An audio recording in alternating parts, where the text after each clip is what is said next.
Welcome, Internet! It's the Play Some Video Games podcast with your boy, Dead Ninja Dev, Donnie Eat the Hype Reese, aka Mark. More on that later. And of course, Delvin Team Bree Cox. How are we today, gentlemen? Doing great. And as you can see, Donnie is throwing up the X. It is X gonna give it to you. That's not what he was Happy Xbox Direct Day. I'm so happy to see you here with me, Dev. What was the quote you said a couple days ago? when they were like, here's the Xbox cassette player. You like that tweet so much. Wait, what?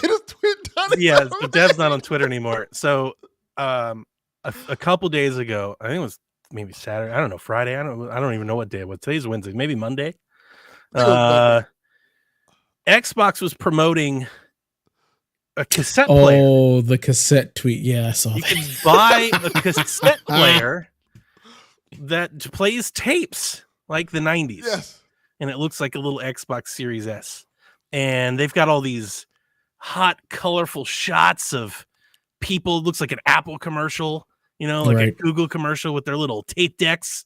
And they're so cool. And they're like, come get these tape decks. And I was like, what the hell? Make games. What the fuck are y'all doing? Stop doing this shit. Xbox has no games. We got these cassettes. When I read the tweet, I heard it. They're like, you can listen to some music, though. Jeez. Madness. You can go buy Thriller again on cassette tape. Yeah, on cassette. Not do it. Yeah. Get your tires straight. Man, if cassettes really make a comeback, I can't understand that. Yeah, that's been a thing. They're making a comeback. No. They are. That's just... They are. You can't even buy CDs in stores. Why the hell would I be able to buy cassettes? Well, see, I think that's the thing. I think the reason they're coming back is they're a more permanent form of media than CDs. CDs are kind of temporary.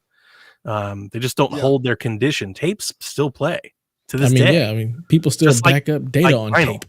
Like vinyl. Yeah. Exactly. But I think that's why they're coming back. Great. I don't think that's why people are in it. It's the vibes. This desire to hold everything. We just gotta have a physical copy of this. Have the little case, the little plasticness. I have two collector's cassette. I thought about putting a tape player in the pretty cool in the Roadrunner. I thought about it. That makes sense for your old ass car. So yeah. And that's why I didn't, because I couldn't find a tape player that quite fit the time period. The first Chrysler tape deck was made in 1981. So it's just close enough. God, but I'm old. It's got all these buttons and stuff on it that make it look really 80s, and I didn't want to put that in the Roadrunner. Yeah, you don't want nothing looking like the 80s car. Yeah. The 80s it looks very ridiculous buttons on Back to the Future, and it's got sliders and all the buttons are squares and all that. And I was like, no, that looks real 80s. That looks like a Trans Am. Equalizer on it for no reason. Equalizer ain't doing shit. Yeah. What is this for? I remember those cars very well. Oh yeah. Oh, the 80s. But yeah, happy Direct Day. I didn't watch a goddamn single thing of it. Wow. Me neither. Good. Wow. Look, you know what it is. I know Delvin wasn't going to watch it regardless. Subscribes to Game Pass. And he plays everything on PlayStation, even the Game Pass games. You expect more from him? You expect more from him. I come here for you guys to tell me the news, not for me to go out there and look for that shit. I am the direct for Delvin. Delvin, yes. This is our show. We're supposed to be giving the news. You're not. You're basically an audience member. You're an audience member. Basically, what it is. You're the audience on the show. We hit the news deck, and he just pulls up a chair. He's like, "All right, tell me what happened, Johnny. Tell me what happened, Johnny. give me the news." See, at least while I didn't watch the Direct, I pay attention and know what the hell was there. You're just an audience member. Paying attention to games. Even a PlayStation showcases, I still just pay. I know what's going on because I pay attention to games. The only thing I don't pay attention to is Nintendo. I'm not doing that. I'll pay attention to Xbox. I watched the last Nintendo Direct. The last Nintendo Direct I watched. Mm-hmm. Yeah. Apparently, this was an Xbox Nintendo Direct. It was. We'll talk about it in the news. I completely forgot this was happening. Like, How? even after y'all said, "Hey, this is happening now," I'm like, "All right, Kevin, going about my Wow. day." I blame Florida. I'm just gonna. It was just I'm gonna blame like, Florida. all right. And then I saw Delvin, Donnie tweet some cool ass game. I'm like, oh, that looks cool. So then, since When they you weren't announced watching the direct, what the hell did you do this week, Delvin? Constantly got scammed because of my grandmother, for one thing. What? Let me tell you about this, right? Everybody this helps buckle up. somebody. Florida man story. Let's go. Here we go again. My grandmother is the type of person who believes everything she sees on the internet. Oh no. My uncle is too. My great uncle is too. I mean, if it's My on the great internet, uncle, it must be real. It's got to Yeah. be right. Yes. Yeah. Every week he comes to my office and gives me his phone, and like, this phone isn't working, and I'm like, why do you keep clicking on these goddamn Amazon ads and keep telling you they're going to give you a $100 gift card? Like, Maybe they're they not will. gonna give you a $100 gift card? I'm like, no, they're not. He has like a whole bunch of viruses on his phone to the point I have to like reset his phone completely. Like, everything that tells him they're going to give him free money, he clicks on it. Every little ad that tells him, hey, we can save you on this, he clicks on it, and it completely fucks up his phone. Like, you don't need a phone. You're the people Jesus. who don't deserve to have phones.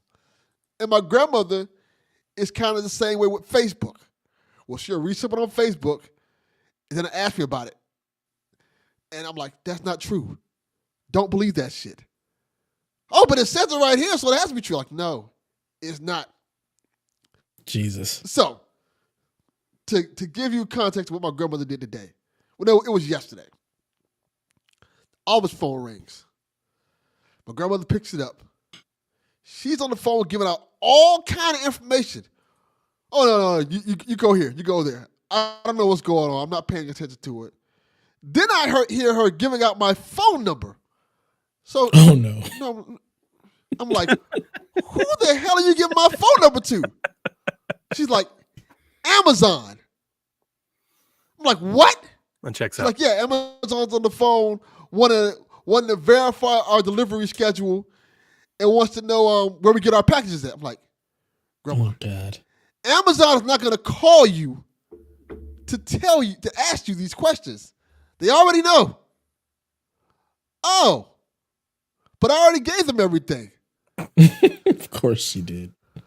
I'm like, this isn't going to go well. Now, today, I've gotten 5 phone calls. One of them I picked up. The guy, he's from another country, clearly. Prince from Nigeria. He asked, no, the other. Oh, okay. Because if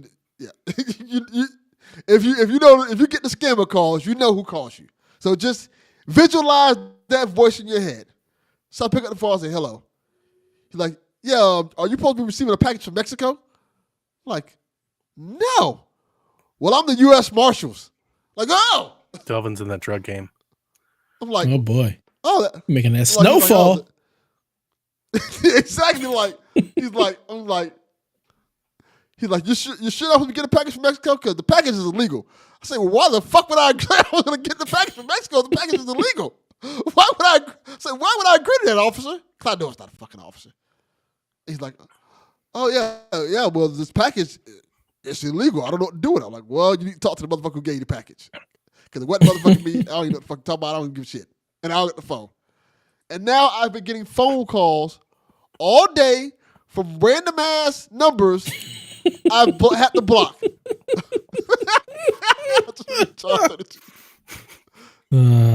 Because Fun. my grandmother gave my phone number to some scammers, and now they keep calling me saying they're the U.S. Marshals. They've called saying they're Amazon, and it's the same fucking guy.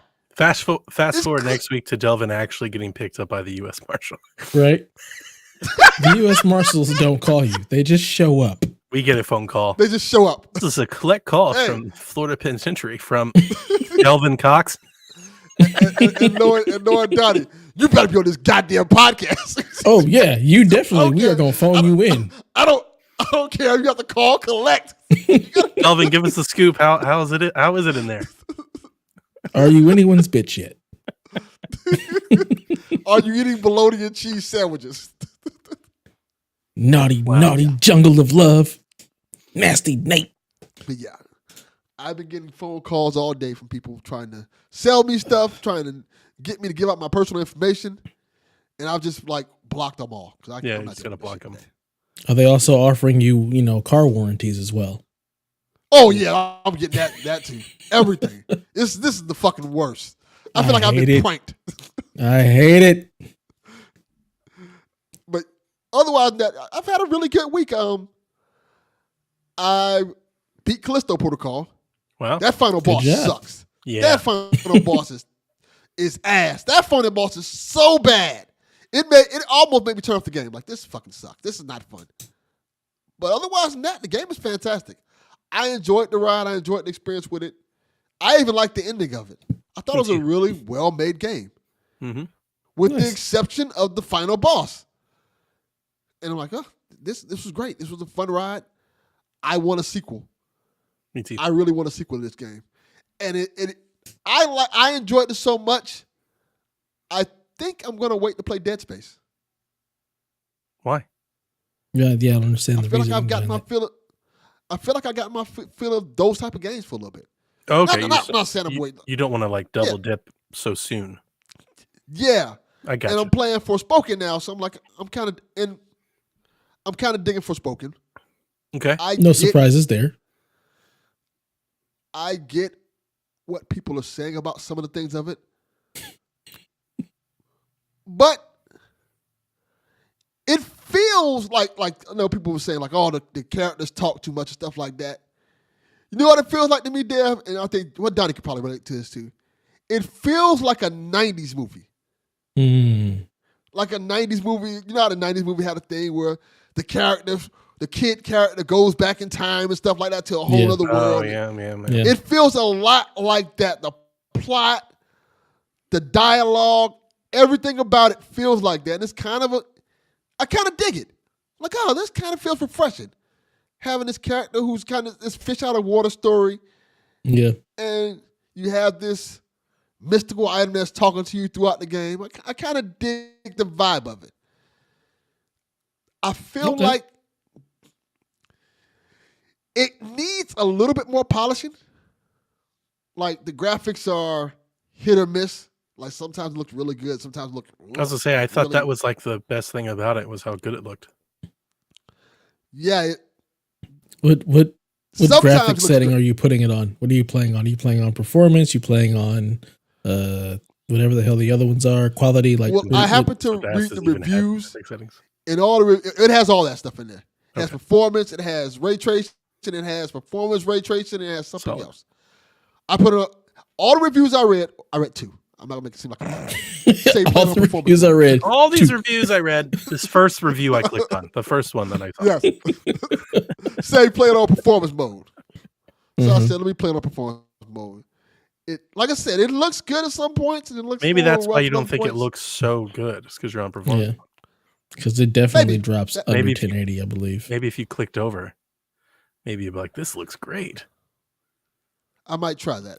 I mean, you got a 120 hertz TV, so try the performance mode that does the 120 hertz. You can get like 40 frames and then still get like the quality visuals. Okay, I'll try that. But I'm enjoying the game. I feel like the controls feel a little off. Like everything every knock I have with the game feels like something that if they would have took time and polished a little bit more, I would like a lot more. But everything about it is pretty cool. It's a fun, story-driven game, and I think that's the most surprising thing about it, to me at least. That you know how usually if you play the Final Fantasy games or these Square Enix games, yeah, tell me all about it. They kind of just let you off an open. They kind of let you off an open world.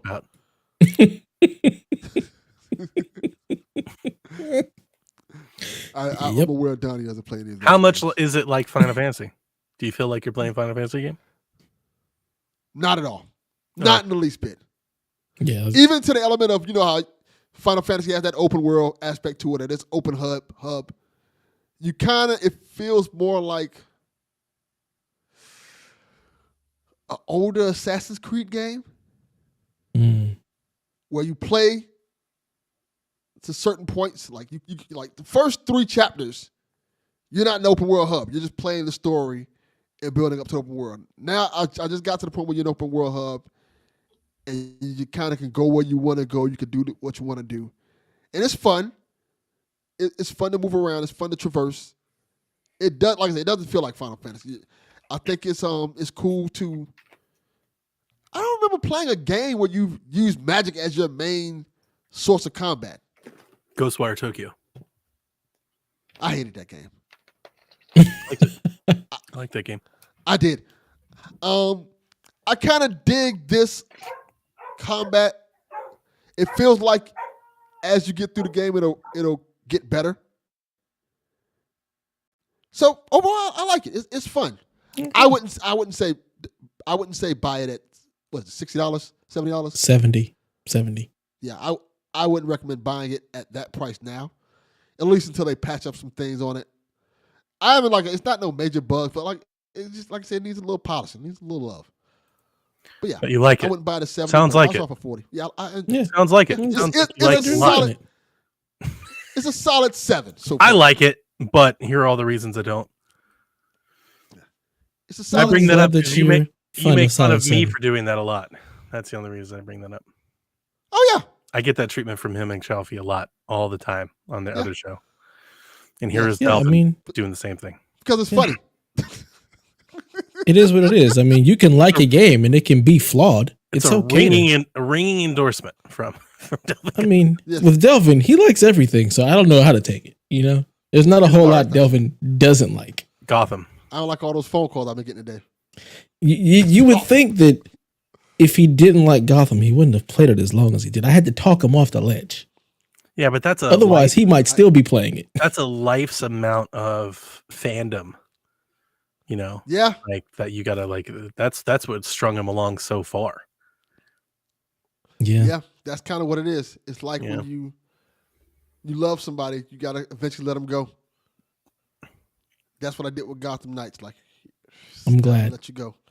I'm glad you were able to listen to reason and let that one go. I wonder how much Hopefully I longer won't you're going to be playing relapse. Forsaken for before you're like, no, thank you. Yeah. Now, let's see how long. I think I'm gonna finish it. I want to finish it. You need to finish Elden So- Ring. Mm-hmm. I'm gonna do that too. I am Okay. definitely gonna finish Elden Ring. Okay. Definitively, like you did God of War. Okay. We'll be talking about this next January No, because you didn't no, finish it. That's correct. I'm gonna finish. I'm gonna finish Elden Ring to finish Elden Ring. 'Cause Not a that is chance. more of a mission. Not That a is, chance. Not a chance in more hell. of a mission Nope. than anything else. Not I'm a gonna chance. finish it. You better I don't do it before the How expansion many comes hours out Elden Ring is? because they're about to make that game bigger. I'm not- So you better hurry up. I'm not playing that. I'm not playing that expansion. That expansion. You're You're not playing that the game, period. So I'm gonna play it. I'm we sure just little out Delvin here- traded that in already. It's we're gone. just out here making claims. I'm gonna play it. I have no choice now. Okay. That's a weird question to ask, Kyle. I'm not worried about that man's nipples like that. Then why are you playing Elden Ring? Because The correct Promises response was, need to I'm be kept. not. I'm not. Because that's I- what's happening. I- You're not I will playing not Elden be Ring. I'm doing gonna it. play. You're playing Callisto and Forspoken, and then I'm sure I you'll finished play Callisto. something else after that. I'm 2 for 2. I'm on a streak. I done finished 2 games in a row. That's solid. Look at you. Good work. Like I gotta Solid. Yeah. That's on Donnie level right there. Finishing games. I don't know about that. Wow. Yeah. It's a new thing for podcasts.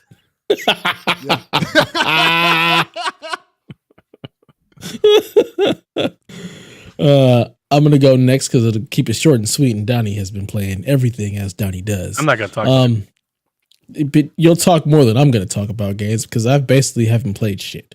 I have been tired. I've been exhausted. I got a new dog who has been taking up Yay! a lot of my energy. Puppers. Yeah, it's a pit. She's 8 months old. She's very playful. But you know, still has to go through all the training that one does with the dog. So What's her name? her name is Hauser. As I was telling the guys on All Blurred Everything last night, my wife likes to name everything after streets in Los Angeles. Hauser is one of those streets that kind of connects like the east side to the west side. Like it's just That's a solid. long street.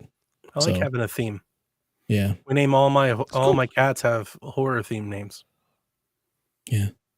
Nice. So yeah. All of our plants and now our dog are named after streets in LA, and she kept the H theme from our kids, Hunter and Hudson, and now we have a Hauser. So Doogie. that has been a lot. It's been a lot to deal with because she's a puppy. Nice. So I'm fucking exhausted, and I've just been playing Destiny 2. Of course. Getting ready for Lightfall in a month. Yeah. Who? What? Yeah. So basically, I've been doing nothing. Okay. I will be upgrading my PC very soon. You should say that. You should just say I've been doing nothing. Because that is literally doing nothing. Pass. Basically. It is what it is. I'm tired, y'all. I'm fucking tired. I'm playing Bardock. I've been playing more Bardock. I'm playing Fire Emblem. I've been playing Grand Theft Auto on PC, which just hit the Steam store, the Grand Theft Auto Definitive Edition. It's not definitively any better. It's the same. It's definitively the same broken mess it was when they delisted it the first time. You might as well just lift it up. It's the same thing. There's been no improvements at all. Terrible. But that said, on PC you do have like all of the control. You can change the resolution, you can change the bloom, you can change the frame rate, you can change aliasing, you've got DLSS, you can change all that.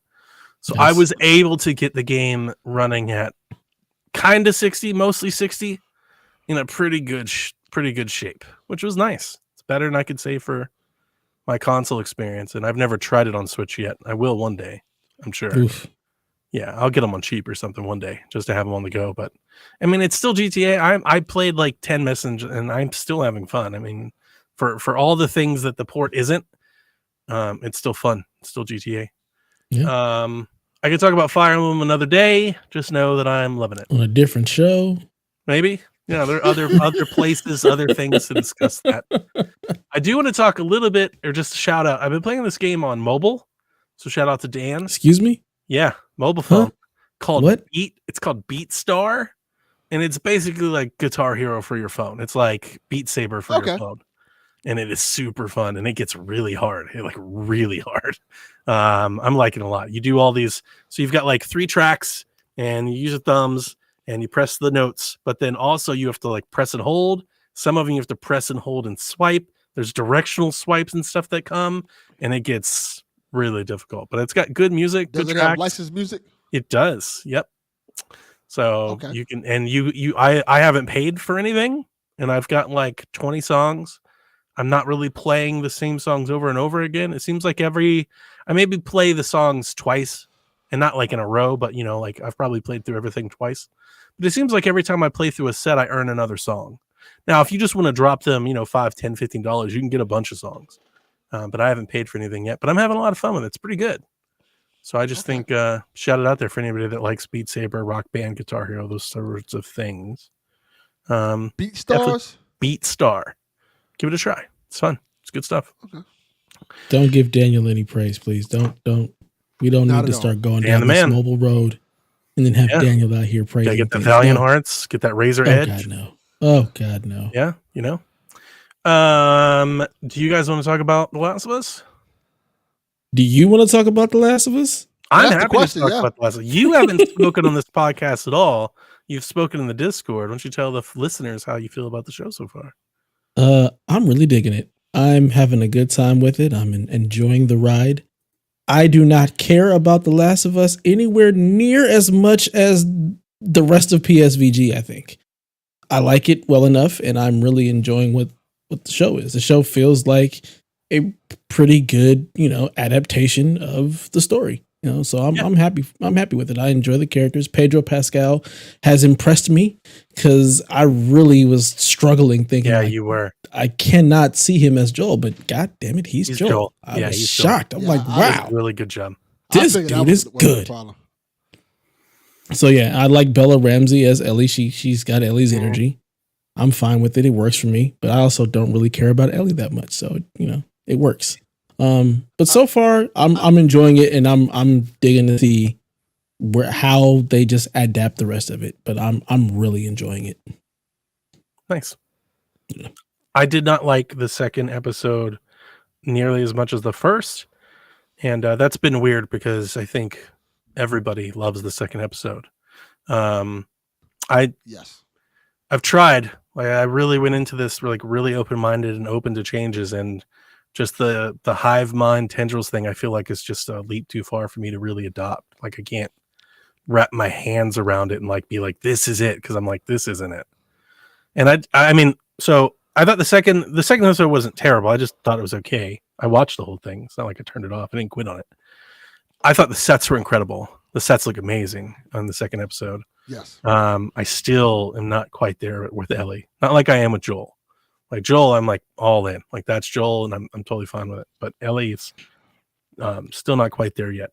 I'm hoping for the next episode, you know, we get to Billstown and stuff, and maybe later stories, Sam and them, like maybe they'll kind of get me back on. Because right now I just, you know, like I agree with what you said. I think it's a good adaptation of the video game into a TV show, but I'm not like blown away. There are Last of Us TV show podcasts being made. Like people are really into this thing, like big, and I'm just not there yet. I didn't like how they did Tess. I think that might be my biggest issue with the second episode. Now I've spoke about that scene in the game. It might be my favorite scene in the first game. I definitely like that scene way more than the Sarah scene. I always have. I think that Tess and Joel moment is real special. And I like the way that she just kind of went down. Like she just goes out swinging, like kind of on her own accord. And they didn't do that with her at all in the show. And that was I don't think they're going to do much with the military at all, period. I think it's just about the zombies and not so much. I'm not even worried about it's not even about the Fedra. Like my issue is just like she walked into the building with a handgun. 2 seconds before she had an assault rifle. There were grenades all over the floor. And in the video game, she's like, fuck this. I'm not going to let this, virus take me. Like I'm going to stand here and stand my own. And in the show, she like cowers in the corner while she tries to light a light. I was like, this isn't do Tess better than this. Cause Tess is a badass. Like a real badass. It does feel like she has a different personality on the show. It does. I don't even remember her like that. So that's why I didn't even notice it. I'm just like, whatever. I know she died. She got bit. Oh no. Okay. No, whatever. No. Now you're doing. I just honestly, she's forgettable for me. Oh like for God. me, the Sarah thing is way more. That hurts. Again, so much. like I said, I don't care about The Last of Us in the way that you guys do. Like it just never hit like that for me. So like Tess is she's the chick that gets bit and dies. For me, I don't agree with that at all. And I love you don't have to agree. She's Joel's Test thing, but no. Like this beast of a machine that goes on this murder spree. Like she is his handler.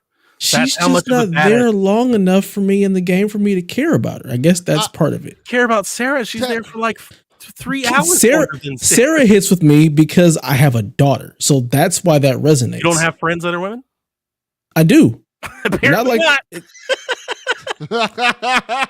Not like that. It just doesn't resonate. Sarah resonated because my daughter was born, and then the game came out. So that just has that. I know why everybody is into the Sarah thing. I understand the father metaphor and everything. Like I get it.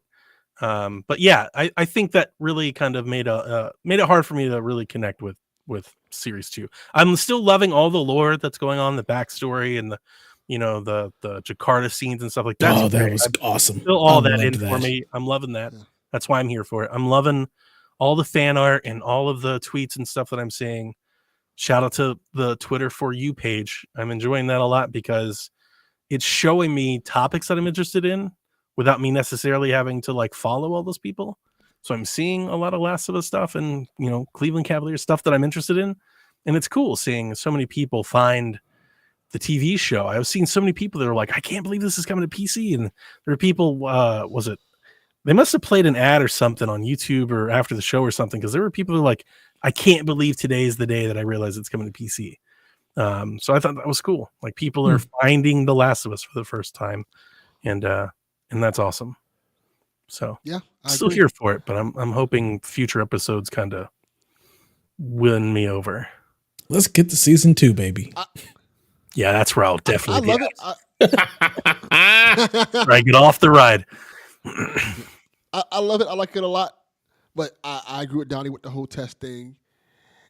And I'm kind of realizing what I don't like about Bella Ramsey's Ellie. And it might be me.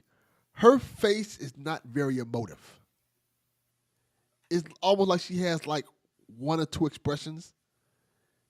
And it kind of takes me out of it a little bit. I don't know if it changes as the show goes on, but as I watch, I'm like, Ellie was very vibrant and expressive in the game. I know it's a game. Obviously, it's not a real person, but she was very vibrant and expressive. I mean, it kind of is. This motion, they captured her face and everything. Like, there's a lot of that in there, in the character. Yes. And it almost watching Bella Ramsey do it is good, but it feels like she's acting. And I think that's where it kind of the disconnect between. She is acting. Yeah, I'm confused. Yeah, but I'm having a hard time with this stuff. No. It feels like she's acting. Feels so like you're saying she's not the character. She's not embodying the character. Is what he's trying to say. She feels like she's playing a role. She's playing a role as opposed to like Pedro Pascal feels like he's Joel. I got you. Yeah. Oh, I'm having a good time connecting with Joel. I don't have that same connection with Ellie yet. And to be quite honest with you, I just think it, again, just like I said last episode, don't take any of this as like final judgments. These are just impressions. I honestly think it might just be that Ashley Johnson did such a great job with the role that it might be hard to live up to for me. Because she's doing all the right things. She's a starting teenager and she's got funny jokes and like she's doing Ellie things. It's just, to me, it's not as good, and I'm not quite like that's Ellie. Like I don't see her in the same light. So maybe I'm, similar to Delvin, but I think she's doing a fine job acting, and I don't think her facial expressions or anything has been, anything. But yeah, as John 32 says, it's been 2 episodes. We'll see. Right. We'll see as they build upon it. The hive mind stuff, like that's the departure in the lore. That's a bigger hurdle for me than any of the acting. See, that's the funny thing about that departure in the lore. I feel like, quite honestly, if it were spores, we'd all be dead. It wouldn't work. Like I think about the fact that spores are everywhere. Like there's no way we're surviving. That's you the can end. make that work in a TV show. There's been you can, but I just feel like no, we're all dead. Closed spaces, but even then, like even without. Just because they're doing what I was talking about doesn't mean I want spores back, right? Yeah. It's like the hive mind, like this interconnected, like people are like, it makes it scary. I'm like, I don't. Like that makes it more, I don't know, like tropey to me. I'm like, this is it's a zombie movie. For me, it's just kind of dumb. As I said in the chat, it's all zombies. It's all tropes, right?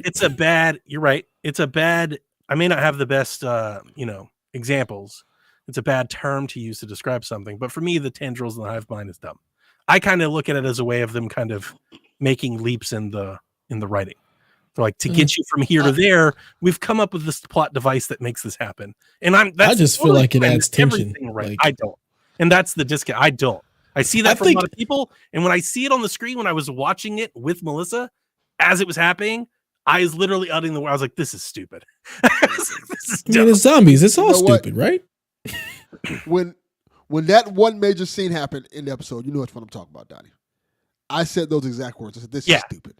Yeah, I was. Why is this happening? Is dumb. This is like this is hard. I literally said that. But we are, and I was fully into the episode. And I was going to say, openly, admittedly, we are in a very, very small fringe minority because people loved episode 2. Like, I think zombies are stupid, so having the hive mind just fits. I love zombies.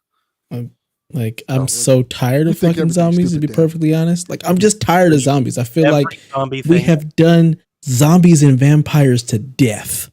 Like, I feel about zombies and vampires the way Donnie feels about Star Wars and fucking comic book characters. Maybe, but I like it. Probably. Yeah. Anyway, episode 3. Moving on. Yeah, we'll see what happens. Excited. We'll talk about that next week.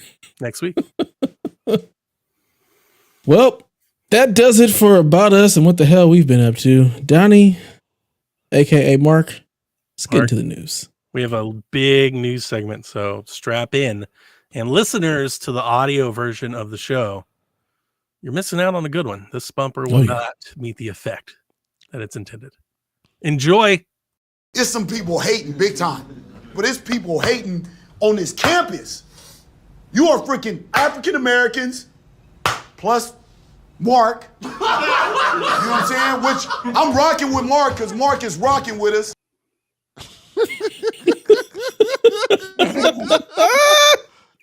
That is the pinnacle of what this podcast is. Oh God! I showed it to my wife, and she died laughing. Absolutely died laughing. She thought it was so funny.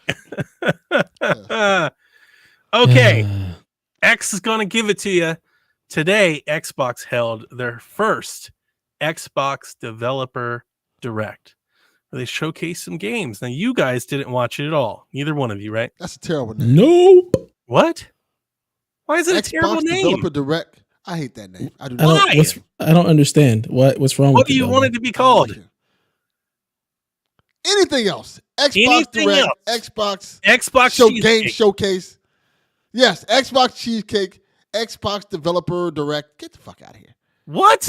What? I don't. What? That sounds like a nonsensical of a critique. That makes no sense. Why? I hate that name. Does it have too many consonants in your? Why? But why? Tell me why. See? I mean, the Delvin Cox experience, the Xbox Developer Direct, same thing. It's fuck the same. you. It's the Don't same you dare picture. say shit about my It's goddamn the same picture. You can kick fucking rocks. We're the same. How fucking dare you? You got some goddamn nerves coming on my goddamn podcast talking this shit. Man, you just came out just hating, just right from the get-go. You're like, I don't like it. Wow. I don't like the name. Why? That doesn't you I can't just don't. They are who we thought they were. It's the Xbox Developers Direct. It makes perfect sense. The definition of what it is. No, not feeling it. Oh my God. Not feeling it at all. Okay. So since either one of you There you go, didn't John watch- 32's right. Call it Nintendo Direct. I like that better. Wow. It's Since the either same since both of thing. you didn't watch it, normally I like to start these things by asking what you thought of the show overall, and I will tell you this from the top: this is the best damn presentation Xbox has ever done outside of an E3 showcase. This is fantastic. This has been in the rumor for months. They apparently there was like LinkedIn articles and stuff, and all the insiders were talking about Xbox had hired a production company and stuff, so everybody knew this was coming. But this is so much better than what they used to do. They used to have Xbox inside Xbox shows. Do you like that better, Delvin? Does it make you feel better? Yes, I actually did like that. They were I'd like, rather go inside Xbox. Huh? no, they were like 5 hours long. They would have these ridiculous like people, like these MCs that would host it. It looked like Nickelodeon programming at times. The one that I always make fun of is they had some NBA star, I can't remember, but when they were doing It was they had 2K. shit, what is it? They were doing 2K on inside Xbox. They were showing off 2K, and they just brought in somebody and sat him on the chair, and it was like nothing was ever rehearsed. He was so unprepared. They were like, "So do you like 2K?" And he was like, "It's all right." That was like, I was like, "What the? What is happening?" It was literally like having me on there talking. Yeah, Something just like, random. it's okay. I like it sometimes. Me and my friends play. And I was like, you realize you're here to hype up the game, right? It looked like he was contractually obligated to be there. Like he might as well just be like, I'm here so I don't get fired. Basically. Yeah. Yeah, it was bad. And they have a lot of those shows where it's just been They sure did. God, those things were awful. It's been a slog to sit through as somebody who sat through them. You had to like wade through this mess to get to the content. And today they showed off 5 games where they talked about like all that was happening. They were developer interviews. They had the developers from each studio on there. They talked about their game. They gave every game more time than like a PlayStation or a Nintendo Showcase Direct type would. It was a little longer than most of them, but it was great because the production value was great. It was very snappy. There was a lot of quick cuts. They showed gameplay. Like this is how you should market your video games, Xbox. This was such a huge step forward.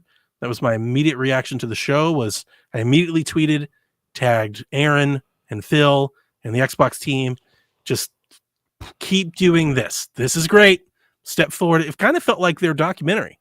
If I could, like their Xbox On documentary was kind of like that, like in presentation. It was great. I loved it. Took them long enough to get on board with the direct idea. I told you, finally.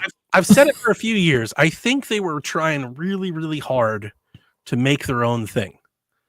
Like they're just kind of like, we're not going to follow the trend. We're going to lead the way. We're going to innovate. We're going to do our own thing. And it was just falling on deaf ears, man. It's like, you've got to stop. Like you've got to stop doing this. Nobody wants the da-da-da-da. Adhere to the fact that somebody has done this well, and like the rest of the industry, get on board. And it took, you got to remember, but they finally got here. These people don't have the attention spans required for the crap that they were doing before. It was a 40-minute show. It was a long show. How long were those other ones? The Inside Xbox? I remember. Nobody wants that. There was an indie showcase that they did that was like 3 hours long that I watched one. Yeah, no. It was just... Give me 40 minutes of hits, please. All right. Yeah. All right. So talking about the games, kicking off the show, we went to Mojang, and Minecraft Legends launches April 18th. It's $50. And I get this sense, I don't think it's quite the same, but like in my head, the way that I was seeing the game, I was like, this is like Minecraft Valheim. They talked, the whole presentation was about player versus player, like PvP mode. Yeah. But yeah, this big base building, tower defense kind of, craft and build your way up to survive type of stuff. I'm interested in it because it's coming to Game Pass, but I wasn't particularly enamored with what I saw today. But it was, it's Minecraft. Then we went to Chris Asaki over at Turn 10, where we saw the new Forza Motorsport, and it looks really, really pretty. It's bigger than ever. It'll launch with over 500 cars. It's better than ever. There's new paints, there's new materials, there's new damage, there's new chipping.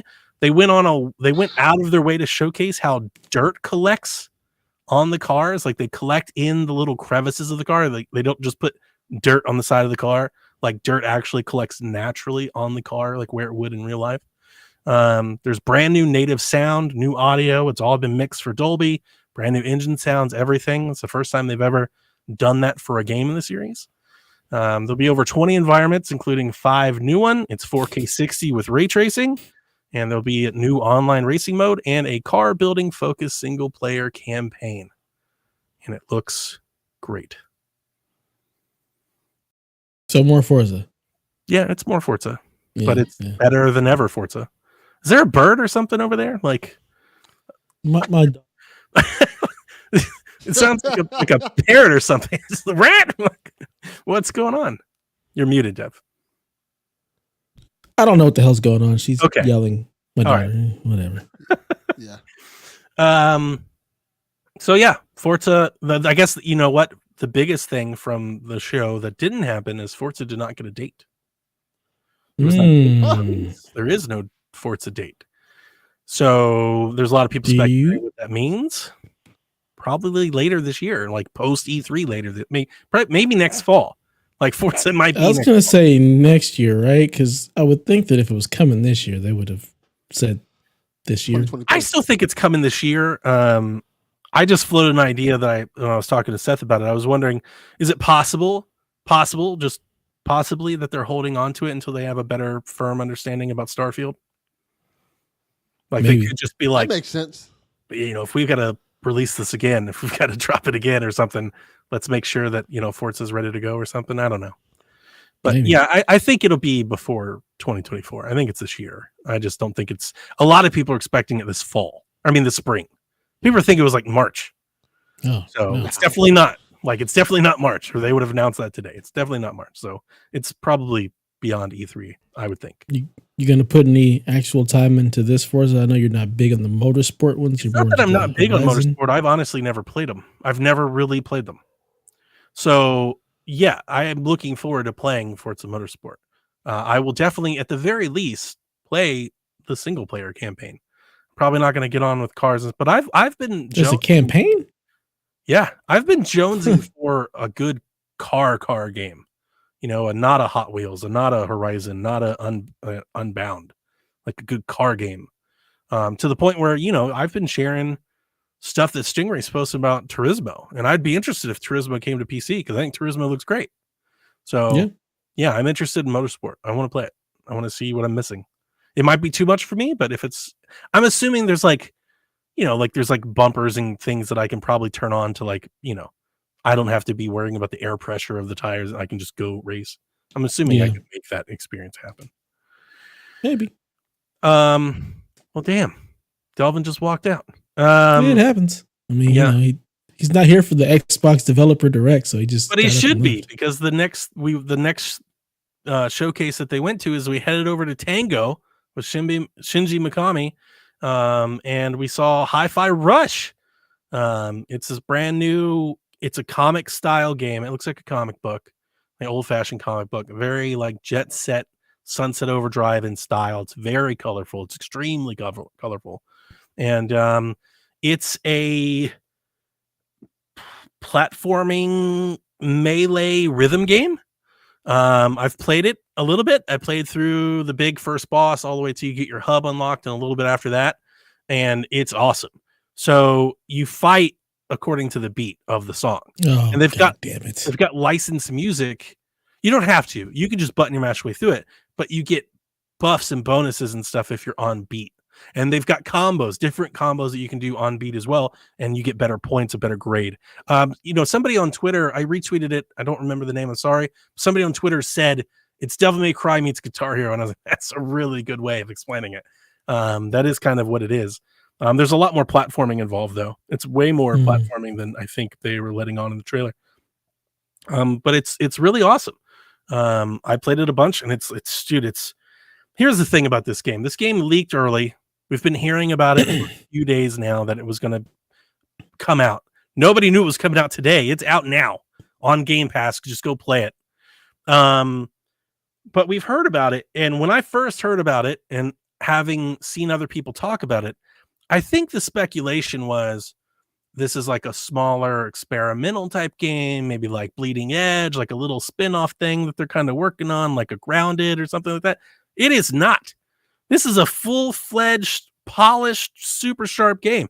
Game looks incredible. It's crystal clear. It runs great. It's got a fully fledged campaign. This isn't like one of those little smaller spin-off things that like hope to find an audience and grow or anything. That is not this at all. This is a full-fledged damn game they just dropped today. First time anybody's ever heard about it. I had heard about it last week on some podcast. I can't remember which one. So I thought when you tweeted, I was like, I thought this was already out. I heard people talking about it last week. So I had no idea. Last week. Like that's when people started to be like, Tango apparently is bringing a game to the showcase. Nobody thought it was out today. Nobody was like, and it's going to be out now. They thought it'd be like later this summer or something, or next year maybe. But it's out now, and it's awesome. It really is. It's really good. I played it for, like I said, 2 hours, and I had a lot of fun, and I'm very much looking forward to playing more of it. And I'm trying to explain that it's better than most stuff they've put out. Like it's really, it's good. It's better than that cassette player. I mean, it's just polished, right? It's like, it's complete. It's just a complete game. Nice. I was having a discussion with Mike Minotti on Twitter earlier because he was kind of being like, it would have been nice if they had actually marketed this as opposed to the stealth drop, because Xbox has had, a rough year on first party releases. And I thought that was an interesting point. I don't necessarily think he's wrong, but I did just, debate him on it. And I was like, well, let me be devil's advocate. Do you think maybe stealth dropping a game like this would do more for the game than marketing it? Because part of the reason I said that is a part of me wanted to say, and I did tell him, I feel like with Xbox and their first party offerings, if it's not Starfield or Halo, everything is just being kind of pushed to the side. And as somebody who's been very excited for Redfall, I felt that, I think, more so than most. Like if it's not Starfield or Halo, if it's not a quote unquote banger, nobody cares. It's like that's what we saw with Microsoft Flight Sim. It's what we see with Grounded, and these are good games that Xbox is publishing and releasing. Nobody cares. What's the Pentiment we saw? Even their indie exclusives, Somerville. That's not what anybody wants to know. Like the thing that everybody wants to see and hear from Xbox are big AAA first party exclusives. So a part of me thinks stealth releasing a game like this is the best thing that they could have done for it. Because if they had had the 6-month lead up to it, everyone would have been like, well, yeah, they're going to put out Hi-Fi Rush, but it's not going to be Starfield. Like now they put it out Stealth Drop, and everybody's like, you got to play it. It's out today. I think this is a much better way to do it because you don't have like a lead up to it. It's like, holy shit, this game is out. You get the people who have Game Pass that are just playing it like, oh my God, this is amazing. And then you start to get that trickle down information. What is Hi-Fi Rush? What's that? What's this? And then you start to get more people playing it. People start buying it.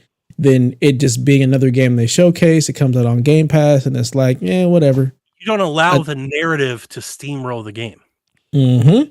Right? Yeah. If the game exists outside of that narrative. And as I also mentioned, he was, because Mike was like, well, they've gotten a lot of criticism for not releasing any games this year. I was like, but that was 2022.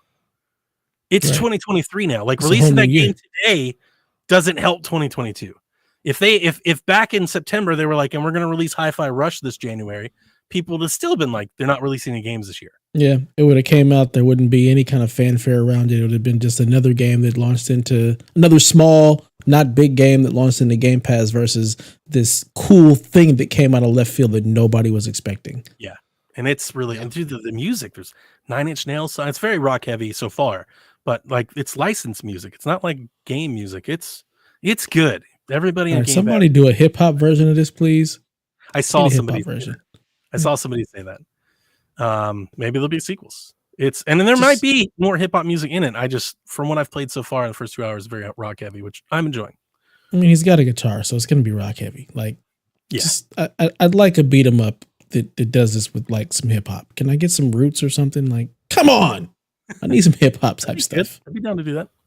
So yeah, Tango was great. Shin Megami is great. Legend, all that. We then swung over to ZeniMax Online, and they talked about the next Elder Scrolls expansion, Necrom, which is coming this June.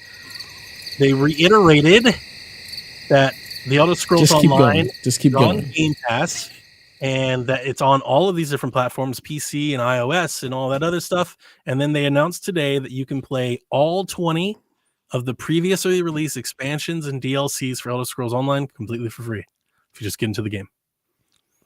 That's great. That's a lot of Elder Scrolls. That's a lot of Elder Scrolls. Too much Elder Scrolls. I might agree with you. It might be too much.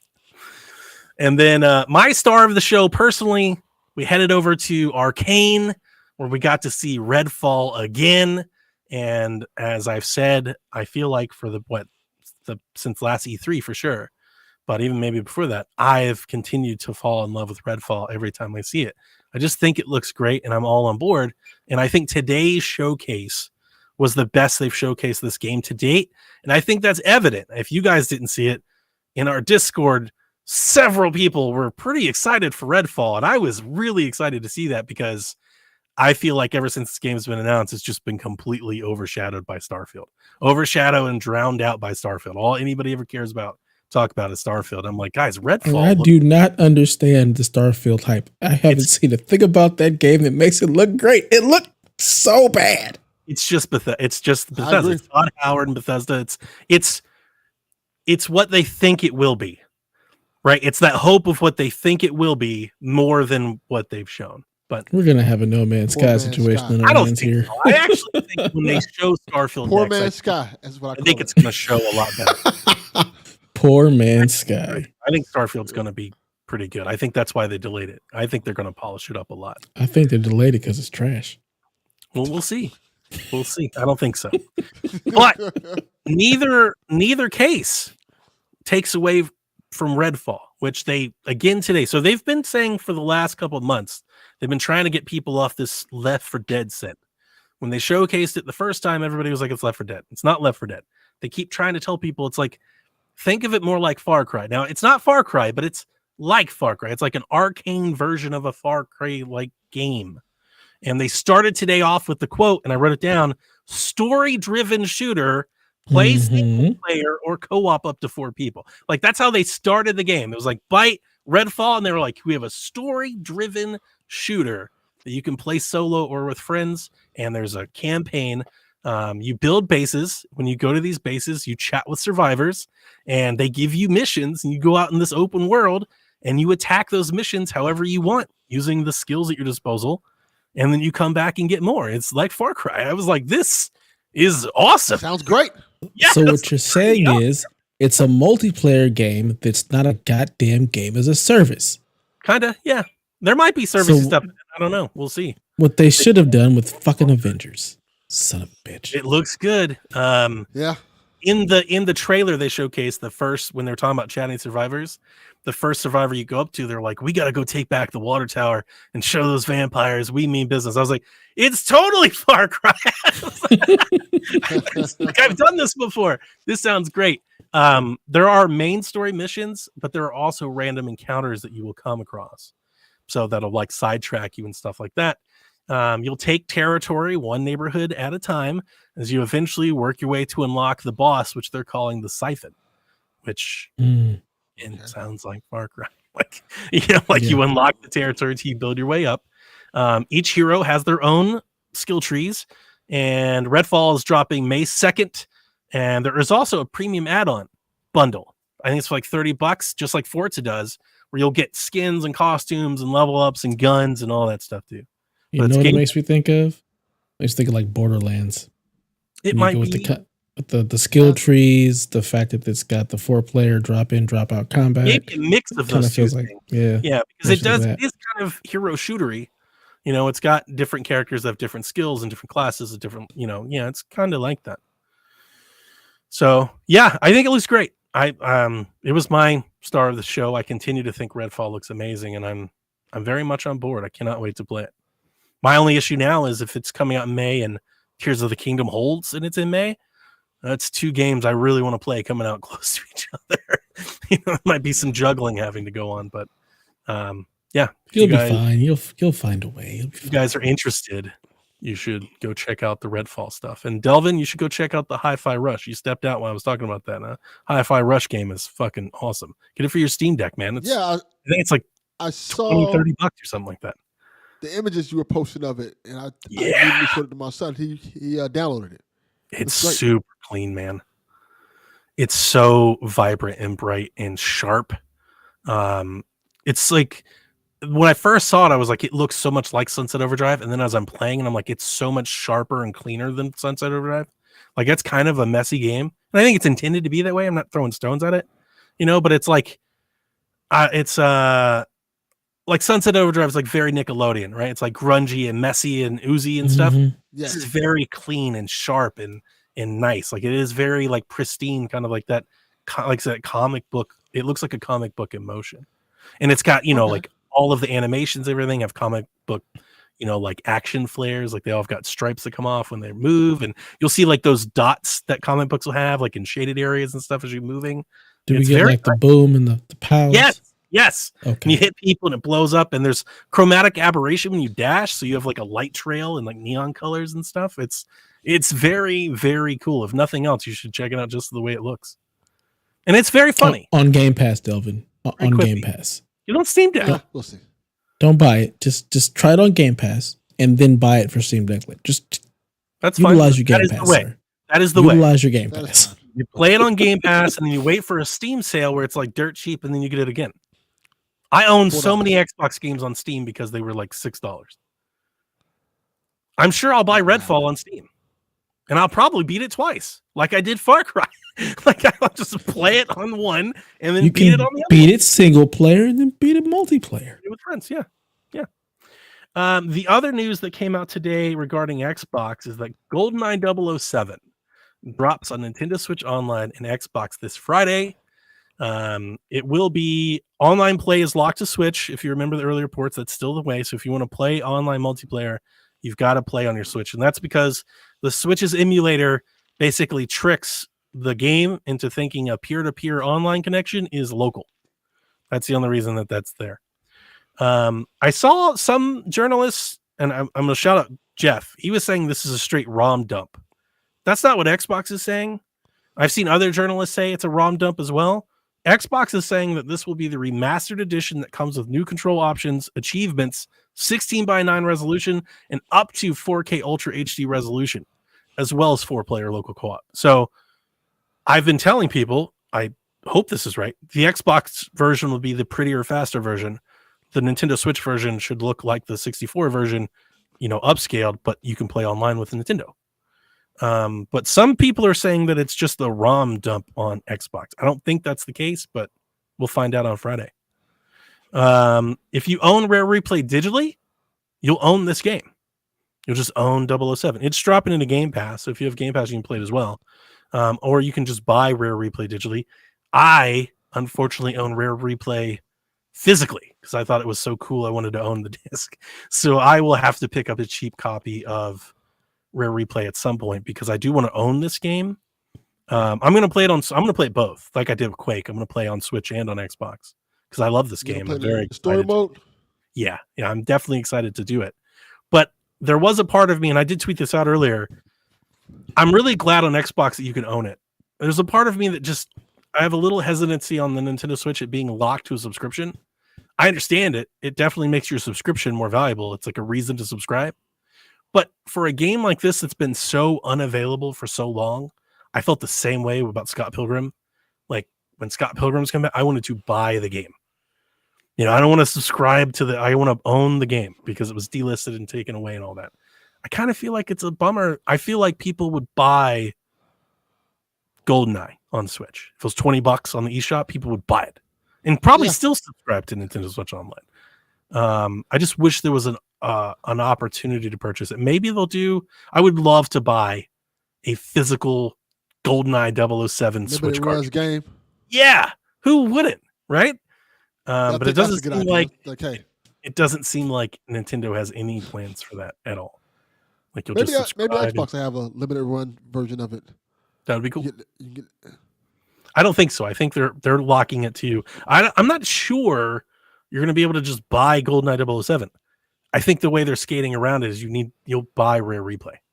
I think that's what they're doing with this. Like you just have to buy Rare Replay, and that's how you'll get it. I wonder if my son will find this on the Switch because I'm definitely not going to say anything. I just want him to find it organically. That'd be cool. I'm sure if does he play with friends or school kids or something? Hell no. Oh, okay. I was like, I'm sure it'll start to buzz around the kids that can play online together. They really don't talk about video games. It's a very interesting thing. These are like outdoor play with toy kids. He's only in the first grade, good. So yeah, he's young. Give it time. I wonder how the younger generation will look at GoldenEye with the ability to play it now. They're gonna say it sucks. Being able to That's what I was thinking. They're gonna say this sucks. Being able to play it with I was thinking. Being able to play it with dual sticks will make a world of difference. But it's ugly. Yeah, no, I'm very curious to see what the Fortnite generation is going to say about it. Have you played any of the Nintendo 64 games on Switch Online? I have not. I didn't think so. They're all up-resed.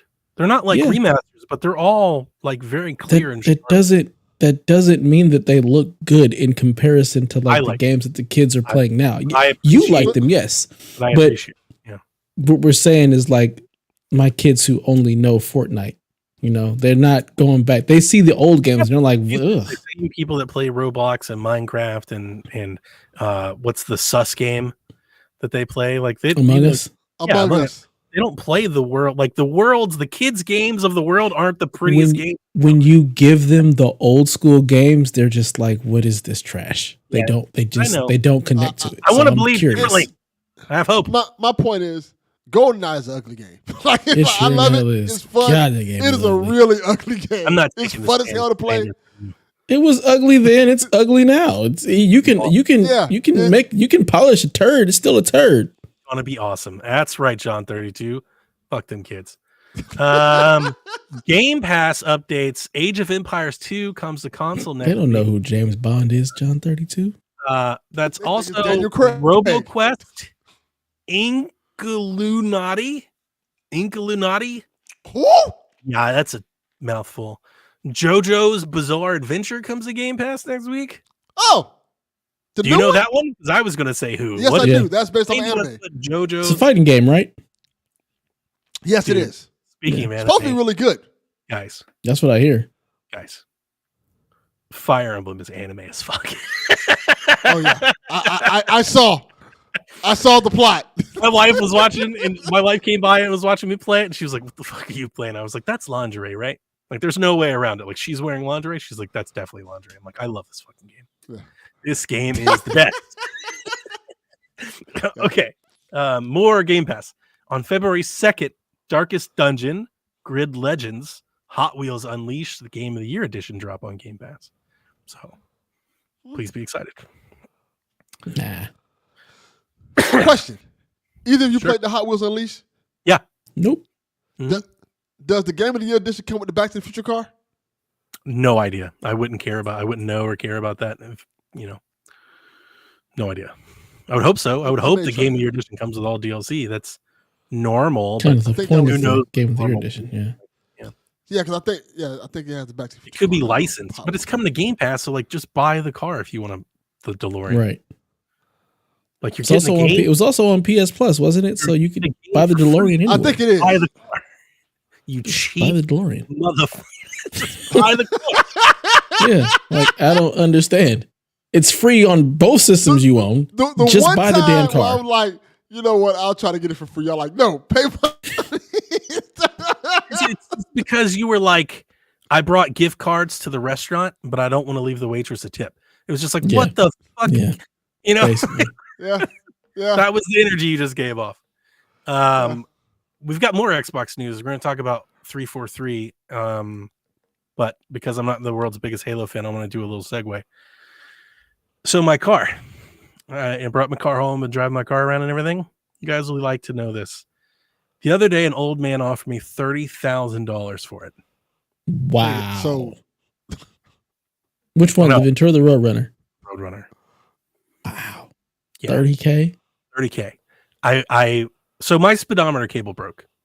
I was driving around, speedometer cable broke, which if you've never had that happen, that's an interesting experience. Damn speedometer is going like this in the damn car all over the place. You're like, oh, this is interesting. But it makes a noise. So it's annoying. It's totally safe to drive, but it makes a noise. It's annoying to hear. So I took it back to the shop. And I was like, hey, I'm going to have to bring this back. We have to replace the speedometer cable. And we got a couple odd and ends that we were going to do anyway. So we're just going to do them all now. But I pull up and there's an old man, peg him maybe about 60, pretty weathered. Could have been 50 and just like really been through some life. But he was sitting out front. And I pull up and you guys saw it. The listeners may not have, but I've been posting pictures everywhere. I've got it all shined up. I detailed the shit out of it. It looks really good. And I put my Roadrunner decals on it. Like I got my decals and everything. I got it looking the way it should. And I pull up. This old man looks at me and he gets up. He was like sitting on this curb. And he goes, what is that? And I go, that's a Roadrunner. He goes, no, it's not. He goes, I have been buying and driving classic cars for years. He's like, I've never seen that car. And it was cool because my shop mechanic, his name's Jeff. So Jeff comes out because he hears us talking.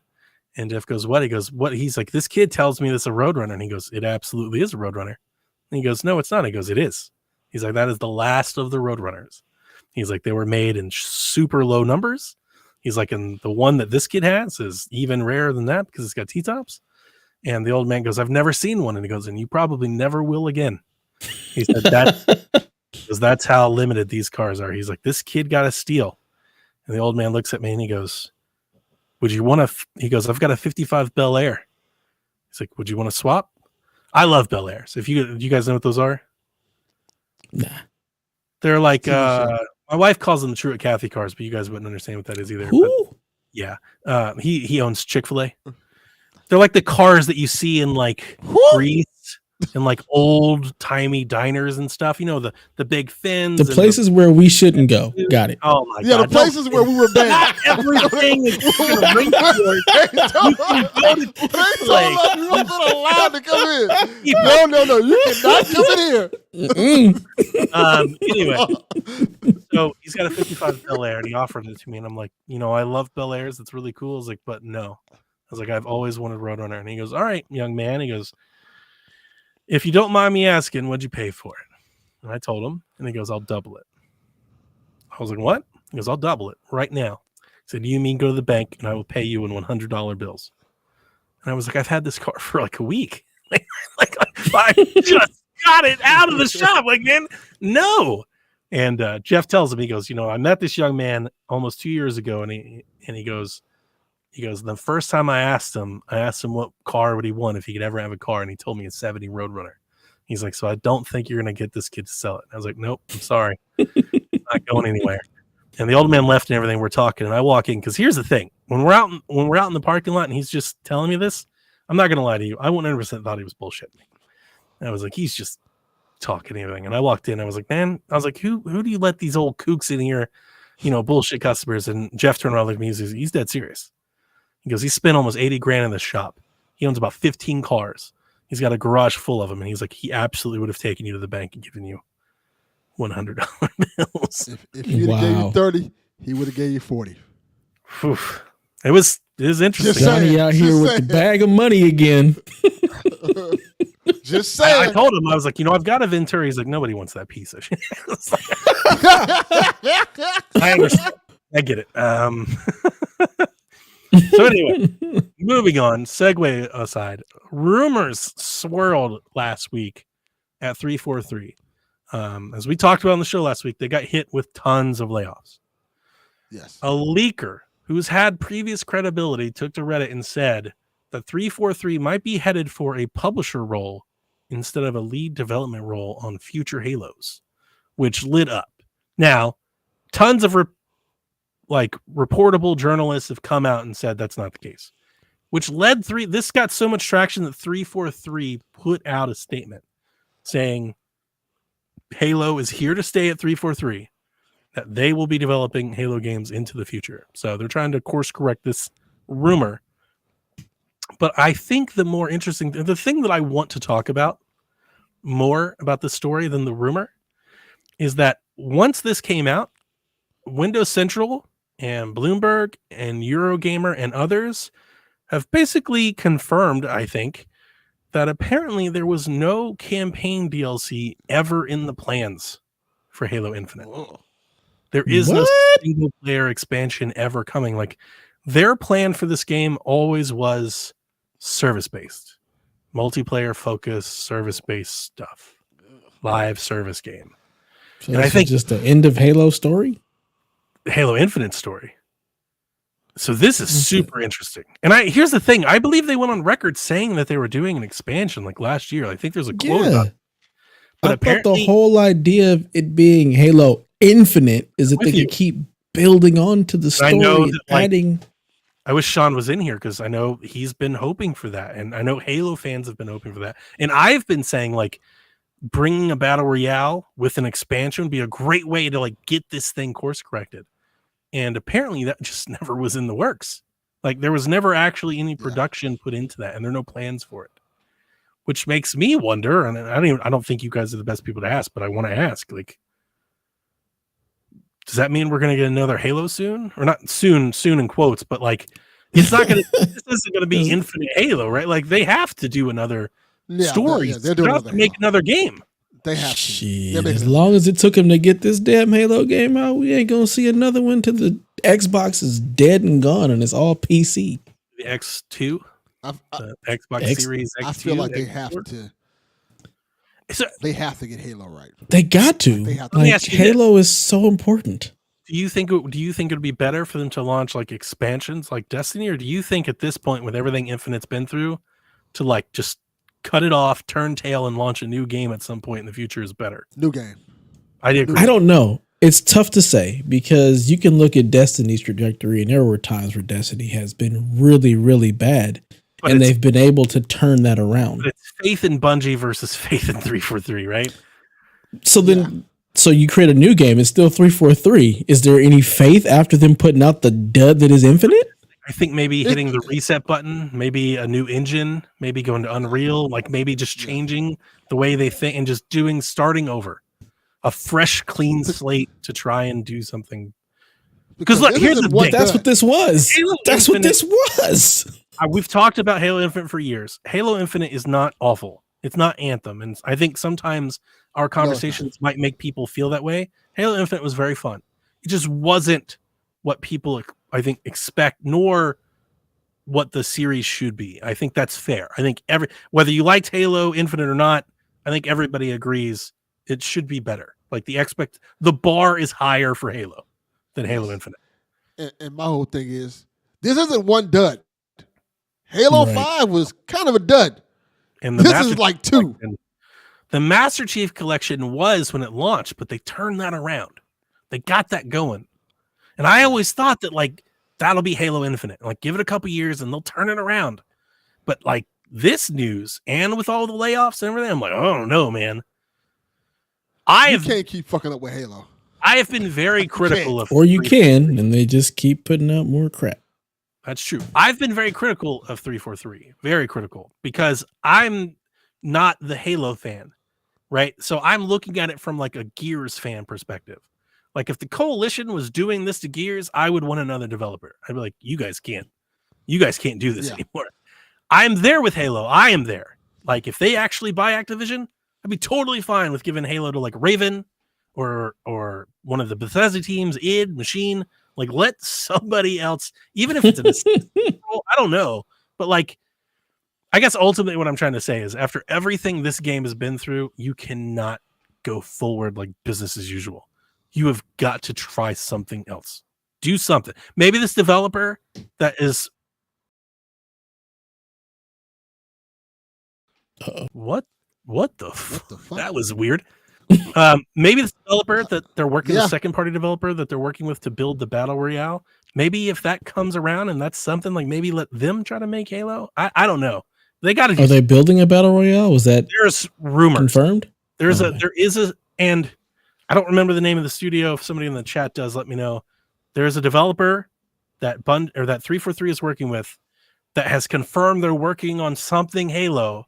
But the studio lead is like, we can't tell you what it is, but yeah, we're working with 343 on Halo. And like everybody's like, it's Battle Royale. But no, we do not know that is a thing. Okay. And we also don't know that it's like Halo Infinite Battle Royale. It may just be like Halo Battle Royale, like a separate thing. You know, it might be that too. Nobody knows. But might be better to do that. It might be. And that might be why it's not. Well, it hasn't shown up yet. Maybe Halo Infinite's been dragged through the mud long enough for Xbox. Is like, yeah, we're going to disconnect you from Infinite. Let's get you far away from that. But so sad. It is sad, isn't it? Isn't it? Like I feel bad. Certain Affinity, thank you so much. That's the developer. I feel bad for my friends that are Halo fans. Like it was just, I feel like it was like 3 weeks ago. All these cool Forge maps are coming out and everything. And Sean was like, Halo's back. Like Halo Infinite's back. And then like apparently half the studio gets laid off. I have been hearing podcasts. Apparently 343, like there were layoffs at Xbox, but apparently like 80% of the Xbox layoffs were at 343. Oof. This is like, I believe one of the podcasters I listened to said they were making a statement. They were like kind of showing other developers, like, here's what happens when you do what Halo Infinite does. Like you get robbed. Yikes. So, but I feel bad because like I don't root against it. You know, like I want every game to be as successful as it can. I'm not rooting for Halo to suck. I would love to be really into Halo. And I know there's a lot of Halo has so many fans, but this is miserable to see. Nobody's favorite game should go through this. Nope. Yeah. So damn. We'll see. But yeah, that DLC news, I was like, that is way worse than I thought. Like I was just like, oh, it's way worse than I thought it was. They weren't even planning on content. Jesus. Yeah. It's disappointing. Yeah, I mean, if they weren't planning on content, yeah, we need to give this to somebody else because that should have been a goal from the beginning. The whole idea was you're building a platform that you can continue to build on. I think maybe it was planned, but as it kept going, as the way the direction it was going, at some point it was canceled and cut. Like, no, we're not doing this anymore. You know, like we don't have faith you can get this up. Like we don't have co-op anymore. We don't have co-op anymore. And if you don't have faith in them doing this, there's no reason to let them develop another one. It just doesn't make any sense, especially if you cut half their team. But they say they're developing it. Yeah. So it remains to be seen, I guess. But yeah. Only time will tell. All right, just a couple more things. Microsoft announced a 13% drop in Xbox revenue for its latest quarter, but says Game Pass subscriptions at an all-time high. They didn't say what it was, but they just said it's an all-time high. And then this isn't related to Microsoft, but since we did talk about it, I just thought it was good to cover or just glance on it. So Microsoft had a bunch of layoffs last week, and we talked about how hard that is. Since then, Google, Vox, IGN, Giant Bomb, GameSpot, Riot, and others have all confirmed layoffs. Yeah. So as I said one last of my week, boys lost his job at Google. He got laid off. Sucks. It's just a tech industry. It's like a course correction for big tech. This was always going to happen. I'm just probably made worse by inflation and like the little mini recession, but this was always going to happen since the start of COVID. All these companies just boomed during COVID. It was always going to come back to form. Yeah. Okay, that's the end of the Xbox news. So you ponies be happy. Let's talk some Sony. Sony unveiled a launch lineup for PSVR 2, including 13 new games added to the lineup, which brings it up to 37 games that will be available within a month after launch, February 22nd. Soon. It's getting here, getting close. Remember that it will cost $550. Yikes. I'm looking at, I didn't write all the games down because there's too many, but I did put it in the infographic. So if you look, half of these games are already on PSVR 1. It's like Moss and Tetris Effect, Thumper and Beat Saber and stuff like that. But, I think the standouts are Moss 2, Gran Turismo 7, the Horizon game. Those Jurassic Park games are awesome. People need to play those Jurassic Park games. They're really good. Switchback. So, there's some games there. I still find it interesting there's no like Astrobot. I would have bet money that there would have been there, but no, nothing like that. So what do you guys think? I don't even ask me. Cool. I don't give a shit. It's cool that they're showing that they're putting interest in it. It's cool that they're showing like, hey, we have a lineup. I know that was kind of one of the knocks for PSVR 1. They had a lineup, but they didn't sustain it long enough, and then it kind of like after a while, game would just trickle in. So it's cool. I think this is a solid list of games to start with. So that's the question is it the start and the end? Are they actually going to put out more things for it, or is it going to be all like the games they're going to put out PSVR 1, where it's like, you'll get a game every blue moon? Oh, here's a good over under. Does PSVR get more or less than 200 games total? Less. You start on day one with 37. Are we counting are we talking about games curated and made for PSVR, or are we talking about like No Man's Sky has a VR version? Yeah, has an add-in. That's like Gran Turismo 7. Right. So that's I don't know. I would count that because they're counting it. They had a whole blog post about Gran Turismo 7. Like that's a big part of their shit. Library. I want you to make VR games, not like, just tack on a VR mode. That don't count. Okay. Like mobile doesn't count. Here's the funny thing.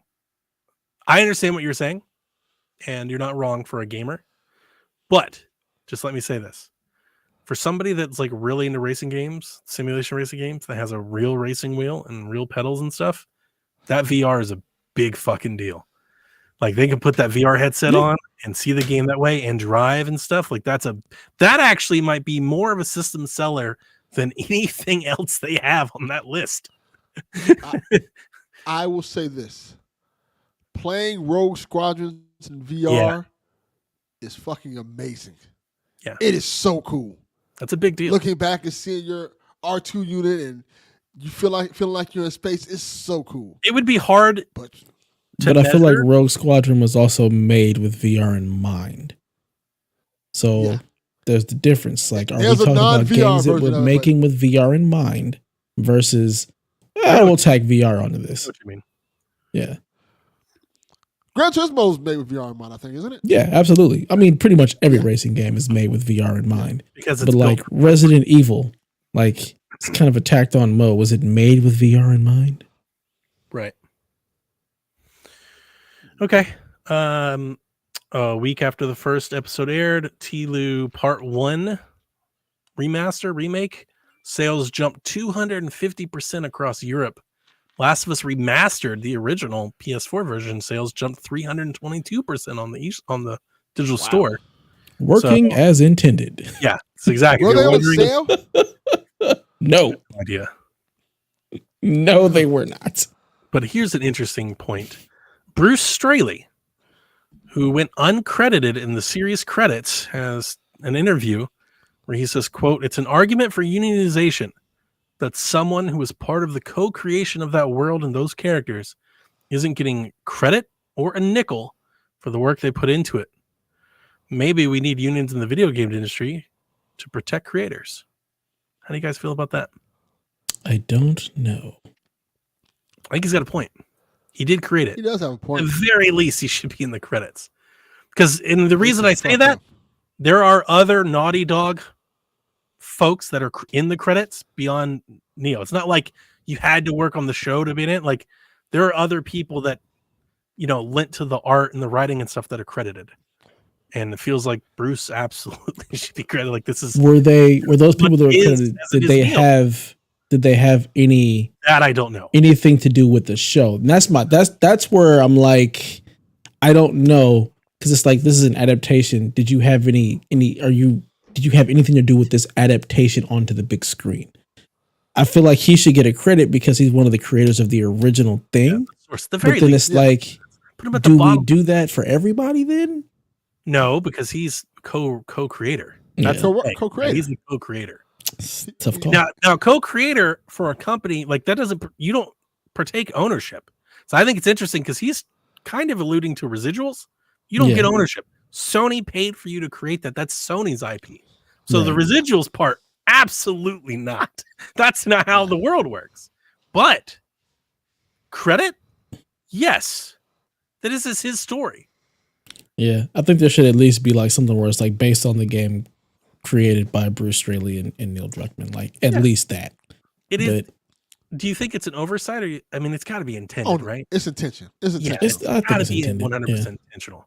I felt like for a minute it was a reason he left, and there may have been some little animosity. And the fact that they didn't even bother to add him on there kind of says, yeah, You just buried a name in the credits in the bottom. Like nobody will ever know or see it. But they could have just even put a thank you on there, like thank Right. you, Yeah. Bruce Taylor. Nah, they said this is a fuck you, like this is a peace out. We I don't kind of that's how when I read the news, that was my reaction as well. based on his response. This was a fuck you. Like we don't Yeah. care. You didn't create this anymore. Man. cold All right. out there. I'll try to speed this up a little bit. Crystal Dynamics has made it official that the Avengers game will end September 30th. Pour one out. So long.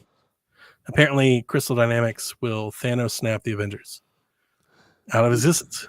Well, Well, you no, can it still still- exists. you There's can just no still play the support. single player, and if I remember correctly, all the cosmetics that came in the game. Oh, were yeah. free. They're free. Mm, So all the people Not yet. that bought that shit. Yeah, not yet. But Not yet, but the 31st of March, I believe, is when they're free. But support for the game ends, but you'll still be able to play it. They're not doing anything with it, and if it breaks, it breaks. yeah, Nintendo is. Go ahead. I will say this: play the single player No, content. no. Play the single player content. Play the No, Black we're Panther not content. doing that here. Yes. We're not giving not? that a plug. Why not? No. Because The campaign is great. You should play the Campaign's campaign. The great. campaign is great. I told you when we first saw it, Dev. This ain't it. Yeah, yeah, yeah. The did. campaign, Campaign is great. the story is good. When the first time they showed it, stupid Delvin, tacked on Dev and I were crap. streaming, and I was like, "This sucks." The campaign I'm is sorry. good, though. The campaign and the story is really good. The tacked on games of service is stupid. The stuff Like, it that just- they're gonna it get doesn't make rid any of, sense. the stuff that they're ending, buy.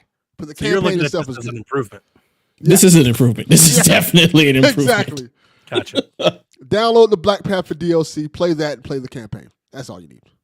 I'm not going to do it. Nintendo is reportedly planning to ramp up Switch production over across the next fiscal year. So this Gotta get those systems out for Tears of the here's the Kingdom. thing. A lot of people are hoping their system, myself included, was on the way. Nope. Nope. Yeah. Yeah. Everybody, get real comfortable. We're gonna be here for a minute. That's been the word floating around Nintendo circles, is that whatever they were working on, like dev kits did go out. Apparently, whatever they were doing is not being planned for this year. And Digital Foundry had a little take on this, and they were like, it's kind of gone back to the drawing. Like they know developers who had dev kits who've been recalled. So Wow. Maybe they're waiting. Maybe they're upgrading something. Maybe they're waiting on something. Maybe they just don't think it's good timing. Who knows? But they're like, it's still got legs. People are still buying them in droves. Yeah. We got a new Zelda game coming out. We got time. strap in. It's going to be a minute. Get real comfy.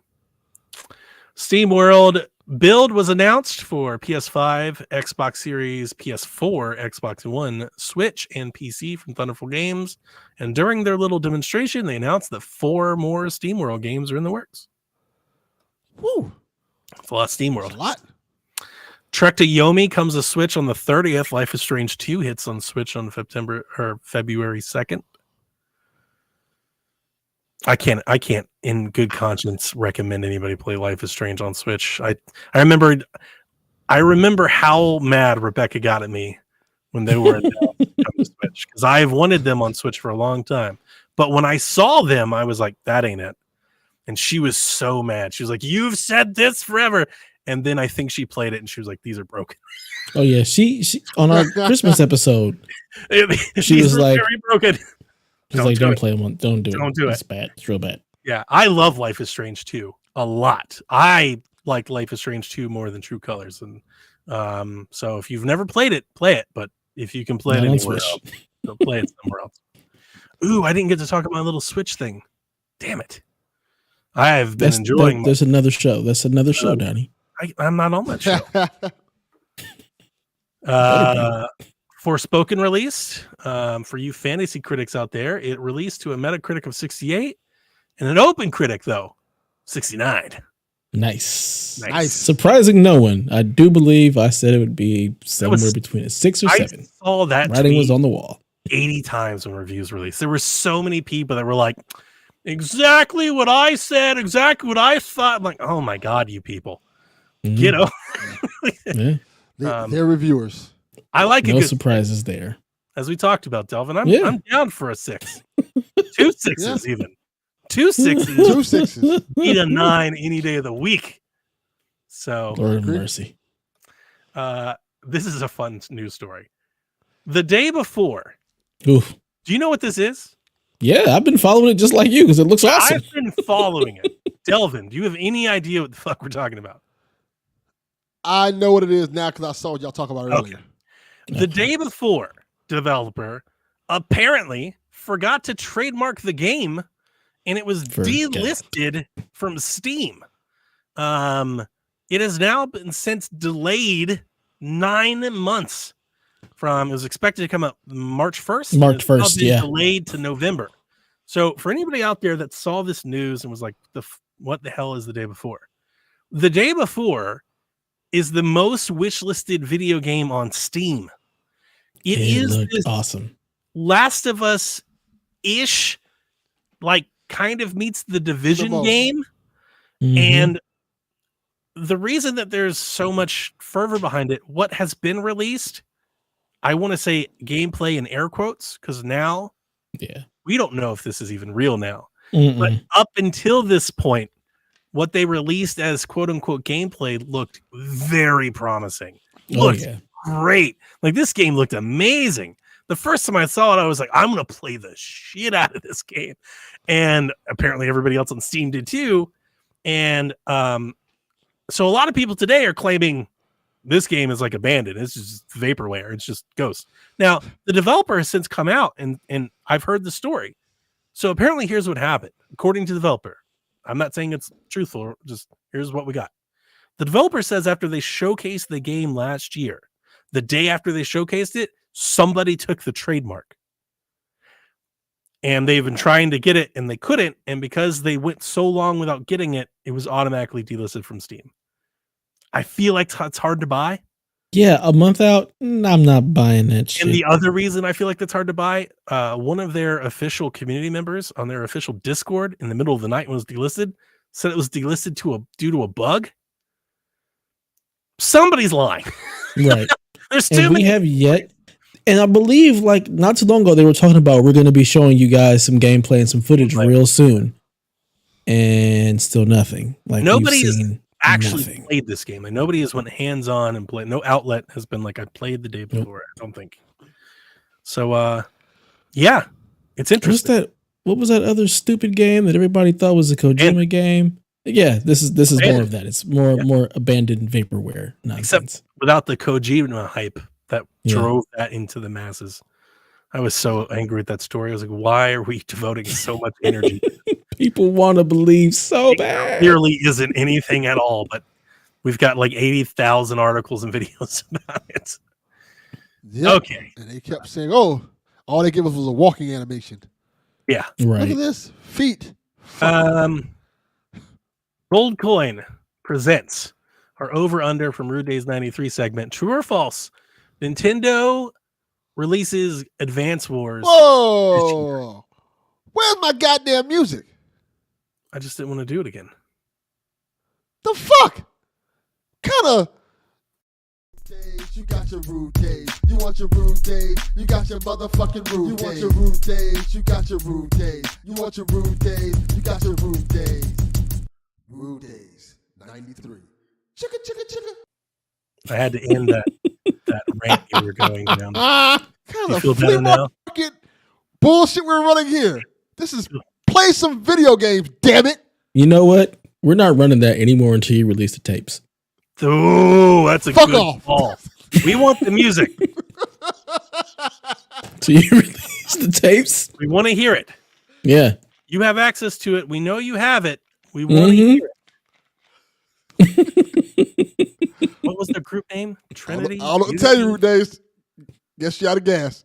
I tried. Just folds. True or false? Nintendo releases Advance Wars this year. True. Me too. I think they will. Yeah, I think they're going to do it. Yeah, I'm going with true. Stealth release, though. Just all of a sudden it's here. Over under 85.5 for Hogwarts Legacy. That's a spicy take. I'm gonna go it over. I'm gonna go it over. If I can get 85.5, this game people are really liking it, and they a lot of gameplay has come out, and it That looks good. People hate the JK stuff, but they like the game. Yeah, the game looks really interesting good with the review because, like, I don't think outlets will go out of their way to hammer the review because of that, but I could see I could see fan blogs and smaller things. Oh yeah, and that might bring down the score. I'm going 81. You could both. I see both cases. I do think the game. I'm not going to get it because I'm just not in Harry Potter, but everybody that I think I see, they're excited. It looks good. I almost want to get it for my daughter. She's really into Harry Potter, and I'm like, she might like this. 85 though is still pretty high. Like Valhalla didn't get 85, so I'll say under. I'll just take the under. Because I think the under is the field, right? I'm like taking the field here. I just feel like there's less risk in taking. I'm not winning or losing anything here, so I'm going over. Fuck it. Also, right now, everyone is 1-0 on picks this year with Forspoken bombing. Yeah, I hate that 6 is bomb. It's not even a 6; it's like a 7. But like that's a bomb. Like that's trash now. That's 6 is because you get negative points in Fantasy Critic. Why don't we just go to a 5-star rating then? If 10 is great and 6 is trash, then why are we on a 10-point scale? You already know how I feel about reviews. I think they're stupid. I don't care about because the 7 is good. Like the 6 is good. Yeah. I love it. I love a good 6. Yeah. A lot of my favorite games are 6s, and a lot of my favorite games don't review very well. Far Cry didn't review well. Valhalla didn't review well. People are talking about all these things are bad. I love those games. These games are amazing. You know, No More Heroes like goes out of its way not to get good reviews. They try. It stays a 6.5. Like, do not give us anything over a 6. Do not. That'll ruin the game. You know? So, yeah. And then I've got some rumors for buy or sell. Buy or sell, as reported this week, the PS5 revision, whatever this external disk drive thing is, enters production and will be announced in April and will ship in September. That's more believable than the nonsense I've heard about there being a PS5 Pro coming and being delivered in April. I was like, what kind of, if y'all don't get out of here with this nonsense. Pro yet. Next year. Yeah. Maybe next year. Not this year.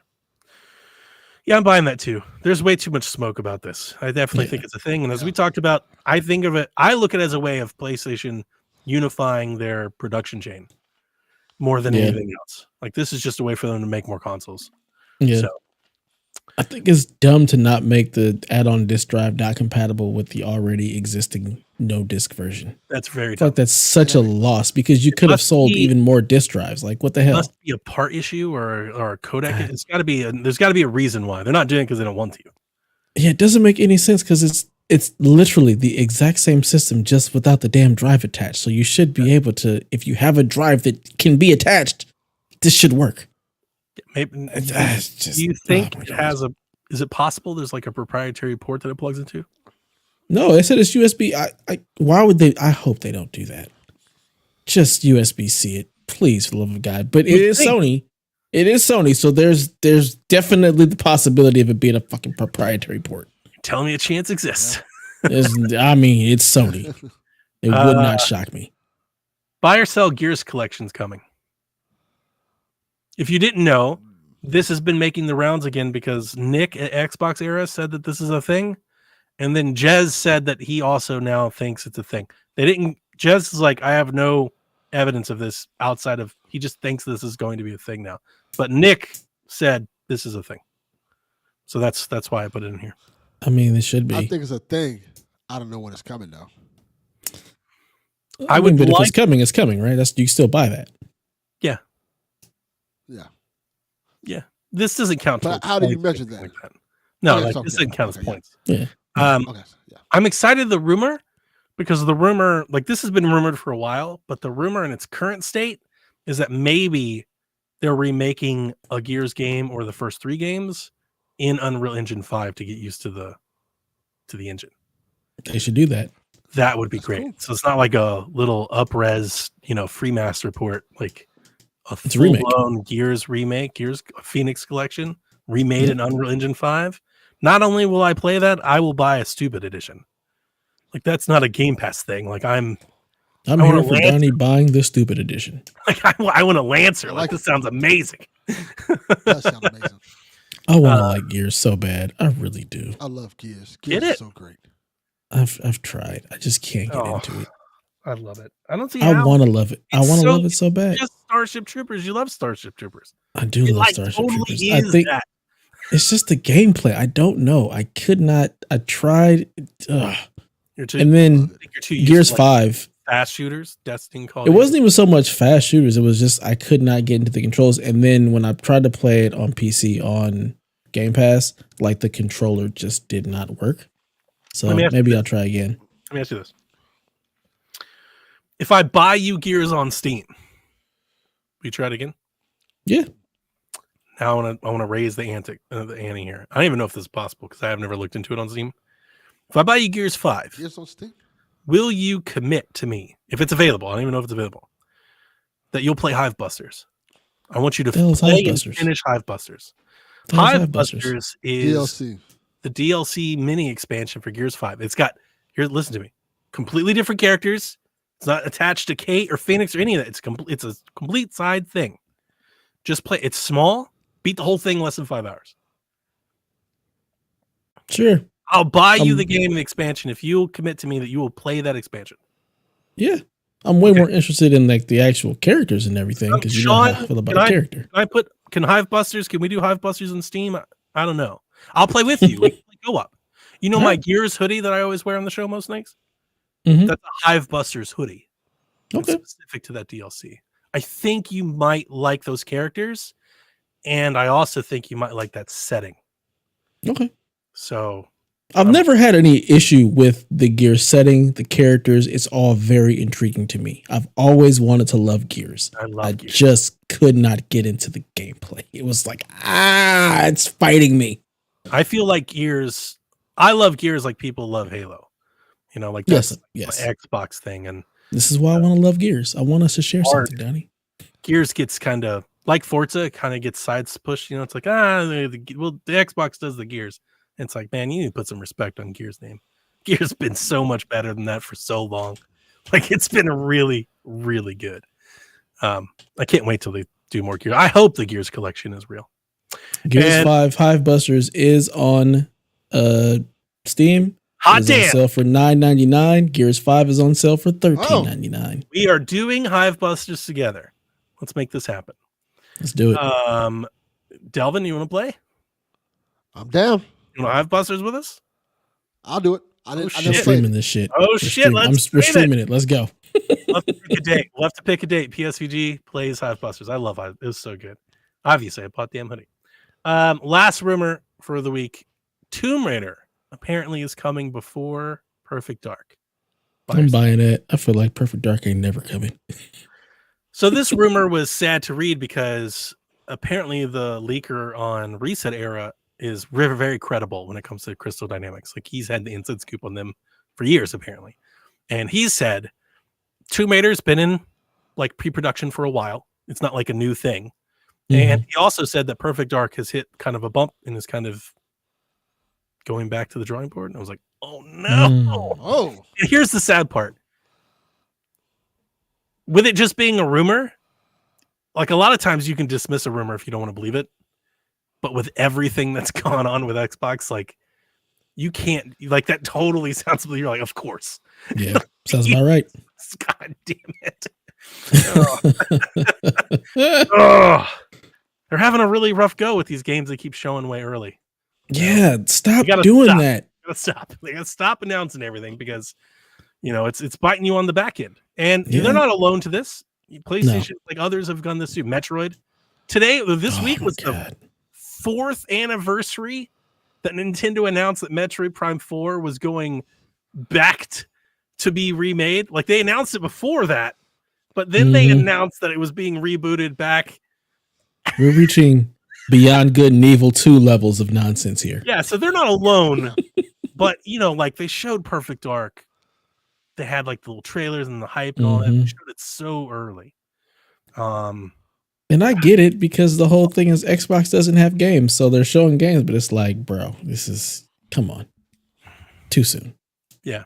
If there was ever a better reason for me to say that I really want Xbox to buy Activision, it's because they ship games. Like we just gotta get in the Game Pass pipeline, man. And they'd probably be happy to be working on games that are not named Call of Duty. If they buy enough studios, eventually they will start shipping games. Something's gonna come out. Yeah, eventually they're gonna get there. Just keep buying studios until folks start getting in there. Yeah, man.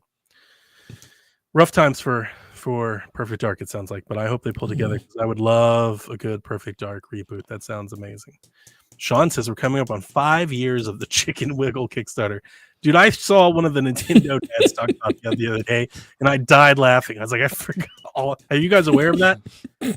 Jules Watson did the thing for Chicken Wiggle, a 3DS game, and just not only has he not shipped the Kickstarter, like he just basically has never talked about it again. Like, he shipped other games. He shipped other games. Like other games have come out, and he's just like, no, what? Yeah. What's that? I don't know really. It was Soccer Slammers. Yeah. It's terrible. And that's really, I feel bad because Jules was beloved by the Nintendo community. They really wrapped their arms around him. And I'm sure, like us being so slanted towards like the Nintendo guru side of it, we're seeing more of that negativity. But I think Jules' reputation has taken a hit on that one a bit. I don't see so many people talking about Jules like they did before. D-Life, I actually like Soccer Slammers. Like Donnie said, he loves the 6. I do. It was hard, but once you got used to it, it was pretty fun. But I always like Jules from the DS. He made a game called Dementium. It was a horror game, like a horror asylum game. And if you ever get a chance to play it, it's on 3DS. You can buy it on 3DS if the eShop's still up. And if you don't, you can hack it. But if you never get a chance to play it, play Dementium Remastered. If you're looking for a good horror game, Delvin, you might want to look into it. Dementium Remastered's amazing. They'll never re-release it again because his partner at the time passed away, I think. And so he doesn't own all the rights to it anymore. So it's just kind of lost. But I have it on my 3DS, and it's excellent. It's an excellent little horror game. And I'd be hyped if it ever got remade, but I don't think we'll ever see the light of day again. But yeah, if anybody out there, I have no idea if the 3DS eShop is still open or not. But if you get a chance to hack it or whatever, Dementium Remastered. I can't recommend enough. Anyway, it's almost 2 hours, and that's all of the news. Big news week. All right. Let's get into the questions as sent in by you, the listeners and viewers. From Ryan, he says, after the show last week, we've seen almost daily layoff reports in games and big tech. So my question for you all this week is simple. Is the video game, whatever it is, unsustainable? Like, is the video game industry unsustainable? How do we move forward in a healthier way? God, that's a big question. I don't work in the video game industry, so I can't tell you how we move forward in a healthier way, but it's definitely volatile. Like, I don't think you can call the industry, like the market, unsustainable when people are making like $500 billion a year. But I understand the point of the question. Mm-hmm. It's always going to make money, but as somebody who would have to work in gaming, there's so many people that are contractors that are not employees. There's no union. So it's a very volatile industry because you're working from game to game. Once your game is done and shipped, if you're not put on another project and you're just a contractor, now you got to go find another project. So it's volatile in that way. Unsustainable, I don't think is the right word, because the model for games, especially the AAA, but honestly, even at the indie level, it scales, but in complexity, but it's mostly the same. You raise money to make a studio to design a game, and you hope that game hits. And if it hits, you earn money to make another game, and you keep rinsing. When the game misses, though, unless you're backed by one of the very profitable publishers, if your game misses, then you go bankrupt. The studio closes, the employees scatter. But here's the part about it, though, that makes it not. Here's the reason why that's not unsustainable. So, like, we heard, what was the PlayStation guy after Tretton? What's his name? Gotta see his face. I can't. Crash Bandicoot shirt guy. Yeah. Anyway, Sean something. Layden. Yes. So Layden came out and he was like, "We can't keep doing this anymore." I understand the point he's trying to make, but he's just focusing on if we miss, then we close down part of it. But it's there's like a death and a rebirth cycle to video games, and nobody focuses on the rebirth part of it. Because here's the thing: if you hit on a game, then you sell your studio or that IP to a bigger publisher. They put more resources into it, and then you leave. And because of your name was attached to success, then you get venture capital money. You start a new studio and you hire new people and you do it again. And there are always, it's not like we've lost publishers and devs, and we're seeing a large amount of consolidation, but it's not like they're not being replaced. It's not like we lost somebody and that was it. There are a ton of new studios being created right now. PlayStation is throwing seed money around for years, and eventually that fruit is going to come to harvest. They've been like, for the last, basically since PS5 was announced, not launched, since it was announced, at almost every one of their little showcases, they have announced a brand new team that they're starting on a brand new project with former developers from somewhere, right? That new BioShock game that the creator Ken Levine's doing is, that's the thing. So I don't think it's unsustainable, but it is volatile. If you miss, you're going to get axed. You're going to have to move. You have to go somewhere else. And that's just a part of that industry. And I don't think that life is for everybody. It's not an 8 to 5, 365 type of job. But here's the thing. A lot of industries aren't. That's how the music business works. That's how the entertainment, baby. Yeah. Like if you're in that business, that's how it goes. For better. Think about how many places has Amy Hennig been able to go? Like she keeps finding a way. Like she keeps landing on her feet. And what's the other chick who was at Ubisoft and then went to Stadia? And I mean, like it's definitely sustainable because she went to PlayStation. Yeah, that's right. She has a studio at PlayStation now, so it's you're talking about sustainable. What's her name? I can't remember her name. Can't think of her name. She made is it Assassin's Creed? She made. She worked on Assassin's Creed. She worked on Assassin's Creed. Early Assassin's Creed days, yeah. Yeah, so it's sustainable because people are still buying games. It's not the same as big tech where they're like trying to figure out Jade Raymond, yes. Well, they're trying to figure out like AI and stuff like that, and then they just change course. Like with video games, there's always games being made, and there's always some studio that's looking to pick people up, or some small studio that's being made from some studio that closed down. So it's just it's a phoenix. There's too much burns out and rises from the ashes There's too constantly. much money in it Yeah. to be unsustainable, to be honest with you. Mm-hmm. You know, like I think maybe like the movie theater industry is like unsustainable, or like the used car industry is pretty unsustainable. Like this isn't an unsustainable market. It's very sustainable. It's just, it may not be very healthy. Yeah. You have to be somebody who's willing to work weird hours and put everything into something for a while, and then be able to have a time. Yeah. And just have a time where you're not on contract to evaluate things and then go find another contract. It's volatile in that way, but there's also a lot of studios that are constantly able to do stuff, like Bungie, for example. Like they have just a core amount of people who they have on stuff, and they're constantly churning through. Yeah. So it's sustainable for sure. I was saying music and movies, but to be honest with you, the better parallel is just software. That's just software. Yeah. If you just work in software, like that is the name of the game. You hit on a software product and ride it, but every software gets replaced with something else, and then those companies go under constantly. I mean, that happens constantly. Mm-hmm. I think the healthier path forward is, I think, with like this inflation, and I'm going to keep calling it mini recession because like everybody's talking about a recession, but it's not like really a recession. People are okay. It's not like the Great Depression or anything. Right. But I think what you're seeing is people tightening their belts. And I think it would be wise for games to do that as well. I think video game publishers and developers have been chasing the wrong things. It's been about the amount of hours of content. It's been about service loops. It's been about Fortnite, or you've been either trying to replace the free-to-play games like Fortnite and Destiny, or you're chasing the production values of The Last of Us. You're trying to be the next Skyrim. I think everybody would behoove themselves to just contract a little. Like, just get back to, we can make a 30-hour video game, and it can ship on time. We don't have to build it for 8 years. We can make a game in 3 years that's a little smaller. We can still sell it. And I would like to see the publishers and these lead studios, I would like to see the industry get back to making games that aren't for everyone. Yeah. I think that's been another thing that's been going on now, is like a lot of games are always being pitched to the widest net possible. They're trying to reach as many players as possible. That's success, and I get it. I would like to see us get back to genre specific, targets. Like, we are trying to make the fucking best horror game we can make. And we know that's not for everybody, but for the fans that like this game, we're going to make the best one we can.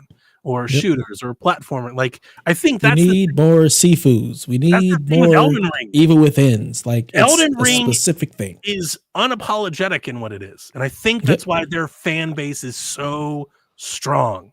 They make a game for those people. That's it. Not everybody else. They're not chasing trends. They're like, this is our game.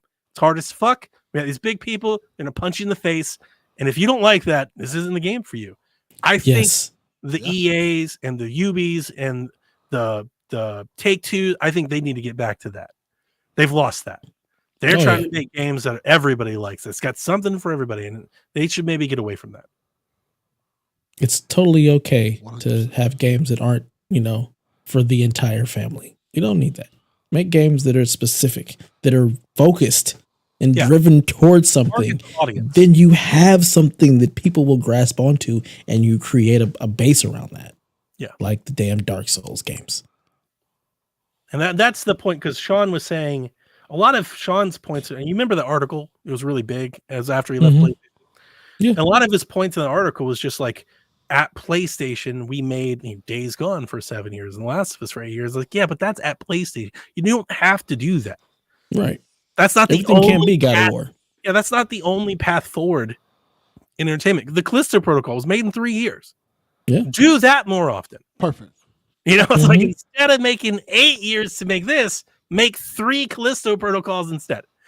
Do that. It's okay to have a 15-hour game versus a 47-hour game. We don't always need the big, long, forever games. And it's on us as customers, though, to accept that at $70.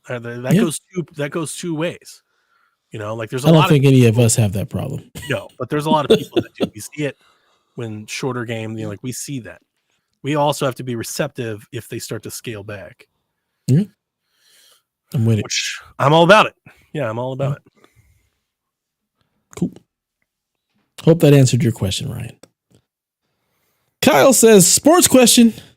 If you had to pick one sports team you can only be a fan of for the rest of your life, which sports team would you become a fan of? Also, once you pick your team, the rest of your favorite teams go away forever. Just one. Choose wisely. Just one team. One team. So you're basically picking one sport. That's it. Basically. You can you can be a fan of the other sports. You just don't have a team that you're rooting for. That's tough, man. The Denver Broncos. Sean, what do you get out of here? That's a Sweet Hanks thing. We did a whole thing about that. It was funny. The Denver Broncos. That was funny. I've been talking too much. I'm going to let you guys answer. Mine is the San Francisco 49ers. That's the team that's like the team that I just root for is the Niners. I don't care what they do, how bad they are. I'm always rooting for the Niners. The Lakers piss me off too much.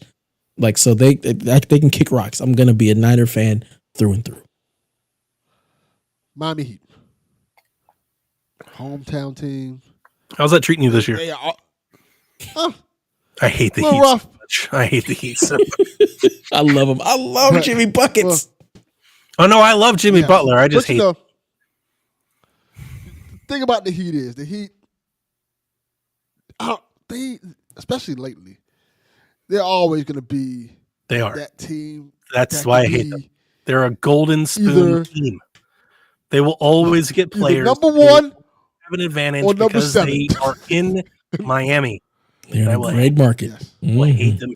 I'm just envious. A great market that doesn't give a fuck about. That's because you're a Cleveland fan. And they don't even have to pay taxes. Like the other team, LA, taxes eat the shit out of players' country. LA, Miami, they're like, you don't have to pay taxes. Man, there's a lot to be envious of. Yes. So, Donnie, which is it? Is it the Browns? Is it the Cavs? Does Ohio State count in this? So does college count? So here's how I was thinking about this. My heart tells me to pick the Buckeyes. That's what I thought you were going. Gray, I love them to death, and here's the problem with that. Being an Ohio State fan at times hurts. It hurts the most. Being a Brown fan doesn't hurt anymore. You can't hurt me anymore. Yeah, it's so bad for so long. It basically was a dumpster fire this year. Did you see the Browns? What a mess. Oh, yeah. Like it's just, you just take that and shred. You know what I heard? I'm going to take a little Browns tangent here since we're talking sports. You know what the damn coach said on the radio like 2 weeks ago? The coach went on the radio, and the big thing in Cleveland right now is the owner's trying to talk about building a new stadium or building a roof on the stadium that they have. And the coach said, I think playing in the Cleveland weather gives us an advantage. And I was like, so the past 22 years we've had an advantage and you've sucked that bad? Right? That's how good we've been with an advantage? Do you hear what you're saying? God, you mean to tell me if we played in a dome, we'd be worse? Right. All bad. All right. Good Lord. So the Buckeyes thing hurts. The Buckeyes, I love the Buckeyes so much that when I'm watching the damn Michigan game and seeing Jeff Grubb gloat his shit on Twitter, I want to punch holes in walls. Like I want to leave. Like it makes my blood pressure. Like it negatively affects me. So I would pick out of like health, out of just peace of mind. That could not be my only team. Right. So I would pick the Cavs. The Cavs can lose. I've seen that before. The Cavs can win. I've seen that before. I'm totally fine either way. That's a good choice. There are a lot of people right now in Cleveland that want to fire the coach. I think it's asinine. I was telling friends last night on Twitter. I was like, why? Like the Cavs are way better right now than anybody expected them to be. And they're like, Mitchell just dropped 71.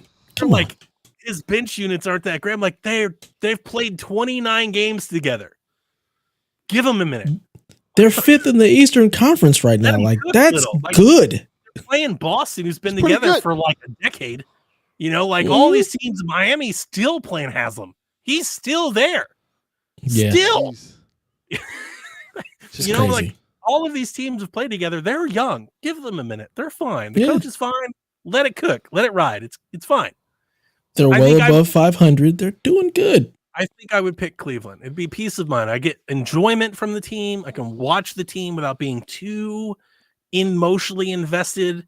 And yeah, and I do. The thing about the Cavs that I've always loved is I do believe in the ownership. People say a lot of things about Dan Gilbert because of the stupid Comic Sans letter he wrote.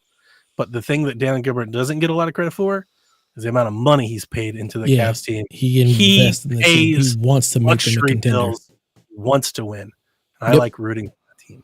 And I was Cavs fan since like 5.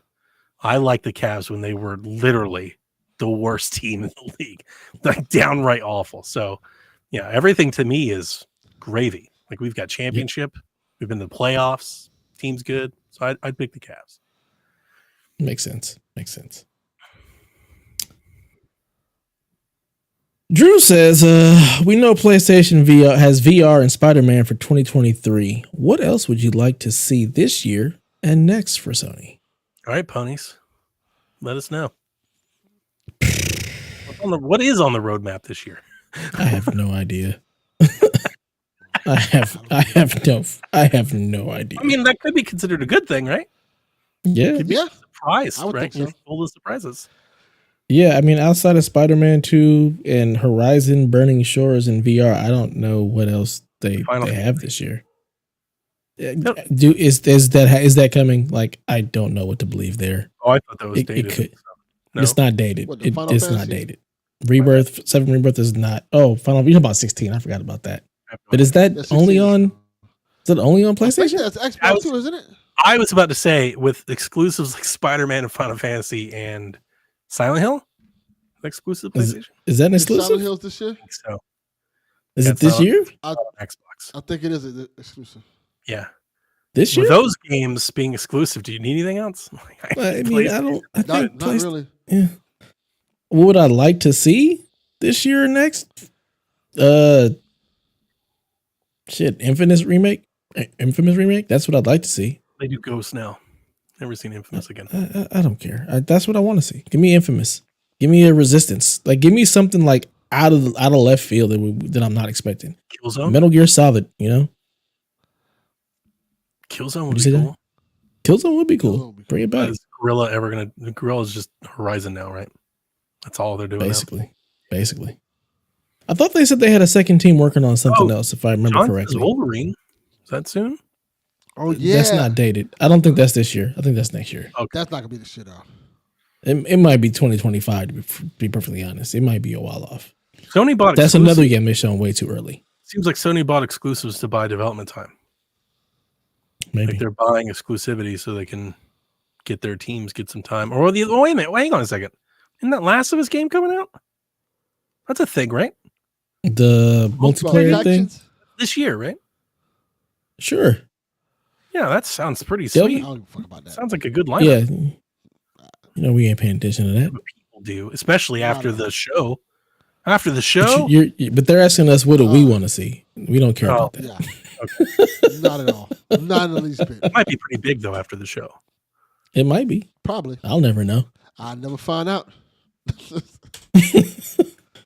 Yeah. I guarantee you fast forward to Delvin playing Factions. Nah. I don't believe that. Just saying like he's not going to finish Elden Ring. Playing Forspoken. Plays whatever ad. Yeah, but he can play that by himself. Whatever without having to that's go the online. point. Whatever game ad they put on the PlayStation, Delvin's like, ooh, purchases. As long as it doesn't require him to go online and interact with people. That's the difference. I hate people. See, people have this misconception We should that I like rename people. the show to Antisocial Mofos. Yeah. Antisocial Mofos playing video games. Hey, we're going to play Hive Busters together. Play some there you go. There's some video games. Yeah, there you go. Yeah. So whatever Sony does. I don't really care. Bring some more games to PC for the PC people. Nah. Yeah, I get Last of Us. I think I'm good the rest of my life. I got Last of Us Uncharted on PC. I'm solid. Yeah, there you go. All right, here we go. Who wins in a fight? Wonder Woman or Captain Marvel? Captain Marvel. It's not even close. Captain Marvel stood toe to toe with Thanos, who went across time. Wonder Woman ain't got shit on that at all. Not even a little don't bit. think Wonder Woman stands a chance against Captain Marvel. No. The great Stan Lee once said this, and I think I hold this true to this day. Because they asked him who wins between Spider-Man and Superman. His answer was Superman. His answer was whoever wrote the fucking book.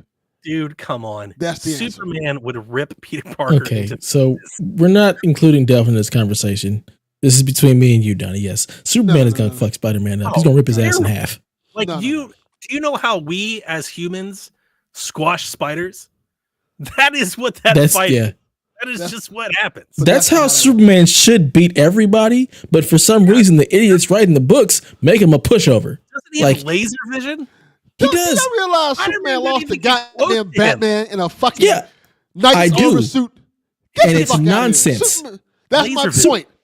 Superman doesn't even need to be in the same area to kill you. For somebody who will be so powerful, we lose a whole lot of goddamn fights. Dude, Captain Marvel just flies through space. She just flew without a suit. Spaceship. She just went through it. Yeah, she's fucking. I feel like every comic book fan who's listening to the show right now is getting pissed off at y'all. Let them get pissed off. If they actually pay any attention to the abilities, Captain Marvel is mopping the floor with Wonder Woman. It's not even needed stone, whatever you guys call them, Wonder Stone, Infinity the Stones. Infinity Stones. Oh my God! Fucking she in this did. show. I can't believe you just called it the fucking Wonder Stone. Like I don't know. I don't remember what like it's fucking bread. He needed a stone to fight her. Several stones. The Eater of Worlds needed a stone to fight Captain Marvel. You think Wonder Woman and her little whip is going to do shit? Yeah, nah. Thanos with the Wonder Stones. That is a. God damn it. Wonder Woman is I don't even know if it's a warm up for Captain Marvel. I have never been so disappointed in my whole goddamn life. The goddamn fucking Wonder Stones. I don't remember what they were called. I think it's hilarious. I haven't seen that shit in 3 or 4 years, man. Yeah. Lord Jesus. So the follow up to that is, which of the two would you want a game to be based on that you'd actually want to play? Captain Marvel. Yeah, I'd much rather play Captain Marvel game. I don't want to play Wonder Woman. No damn Wonder Woman Wonder game. Woman game be fun. Why? I mean, there's a Wonder Woman game coming out, and I have zero. Wait a minute. So in the movie, was it Dark Side? Is that right? Mm-hmm. Didn't he send his like little bat gremlin creatures and they killed all the Amazons? Like just all of them died? Don't go off those movies. Those movies are terrible. terrible. And you want the Wonder Woman game? You want us to choose that? Wonder Woman is a great character. No, don't go off those terrible movies. Is she? Yes, she is. What's weird about her? A lot. Okay. Wow. We're moving on. A lot. See, in the comics, like he's comics with us, we're letting him down as we are actually talking about the character. I am talking about their abilities. No. She's got an invisible jet and a whip. Yeah. I am floored by the stupidity of my co-host on comic books. This is bad. This is how I sound to y'all when I talk about video games? There's no stupidity here. I'm sorry if I sound like this. I just don't think that there's anything so redeeming about Wonder Woman that makes her great. She's got an invisible jet. She's got a whip. She's very strong, but she's boring. Like most DC characters, they're overpowered and they're boring. She's a fun Friday night. She's got a whip and stuff. That seems fun. Christ. But no, Delvin, you have to blame yourself. We asked you what's great about her, and you just said a lot. There were no tangible ideas. You just said a lot. Life, you're just completely Wonder Woman is as powerful as Superman. Can't hurt Superman. She has a sword that can cut through a sword. Literally. Ooh, a sword. She has the powers of a god. You that Captain Marvel stood in front of Thanos and whooped his ass. And you told me she has a sword. What?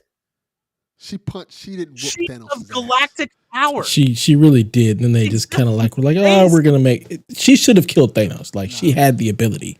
They just didn't want that to happen. I remember, was it Endgame when they introduced her? I didn't even know who she was. It was like the beeper thing.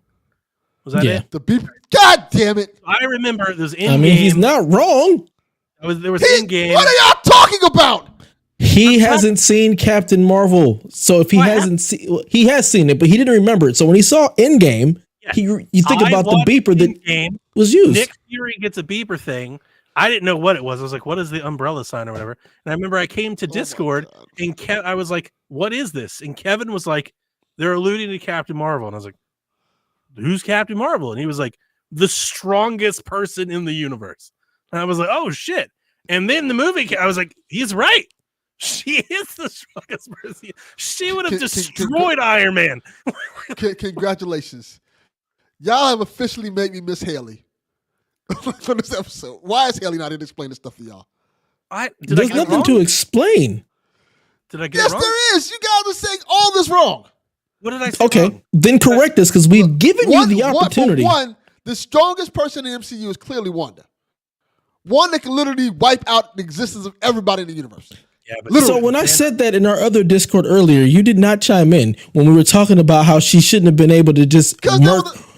She shouldn't have been able to just murk Captain Marvel the way she did. I'm like, dude, she could just think her dead, and there was no comeback there. You were just mad because she murked her. But what she can't do, What she can't do is throw some goddamn rocks on her and kill her. If Captain Marvel was so goddamn strong, how did rocks kill her? Rocks. Those were not regular rocks. Were they magic rocks? Probably. It's Wanda. Yes. Yeah, I don't know what y'all are talking about. Exactly. So Wonder Woman is she standing toe to toe with Captain Marvel? The existence of these characters exists in just these movies. Yes. Wonder Woman can stand toe to toe with Captain Marvel. She literally has powers of gods. She literally can fight and beat Zeus. Don't go off the movies. The movies are stupid. We're going with Zeus. To go off of. We're going with Zeus versus my entire opinion is built quantum on the abilities that I have, and I've only watched these movies. The problem is Wonder Woman does not have the powers of Zeus. The problem is the DC movies are terrible, and they give a bad representation of Wonder Woman, especially Wonder Woman 84. Dude, even the comics give a bad representation because they humanize them way too much. They make these characters powerful, like ridiculously powerful, but they constantly are getting their asses handed to them by regular people. It's stupid. I hate DC. I hate them. Yes. I agree with that. Because Batman can beat everybody, which is the fucking stupidest thing I've ever seen in my life. It's dumb. It's so dumb. I love me some Batman. Batman versus Superman, Batman wins. Batman versus Wonder Woman, I love Batman. Wins. Batman's Batman versus awesome. the Hawk. He's a ninja. Batman beat the Hawk. I don't even know who that is. That's the thing. It's the Hulk. Oh, it's stupid. Hulk. The Incredible Hulk. Yeah, it's Hawk. stupid. I was like, what? Who's the Hawk? Yes, Batman beat Hudson Hawk. Here's the funny thing. I thought he said the Hawk, and that totally made sense. I was like, there's absolutely a DC person named the Hawk. There is Hawkman. Yeah, Hawkman. I was going to say it's Hawkman. Yeah. And there's Hawk and Dove. I hate DC. Anyway. God, I hate DC. Yeah, dude, Captain Marvel's whooping Wonder Woman's ass. It's not even, it's just playtime with her. All she got to do is take her to outer space. Can Wonder Woman breathe in outer space?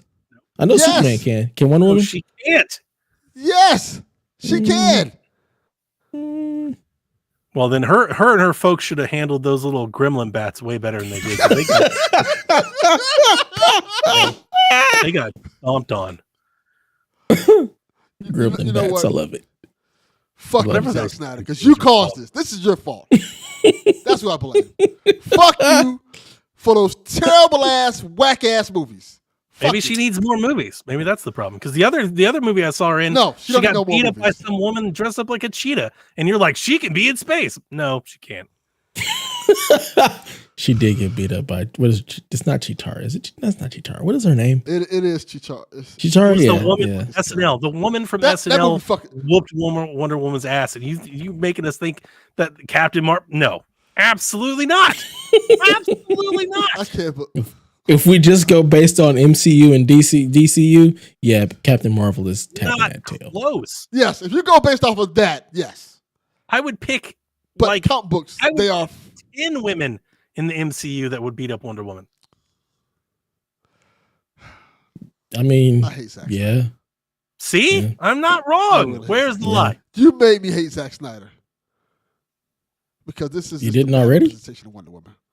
I hate him more now. Did he do He's the Wonder getting Woman up there movies? to how much I hate what his name who makes the fucking Avatar movies. Did he do the Those are Wonder fucking Woman terrible. movies? James Cameron.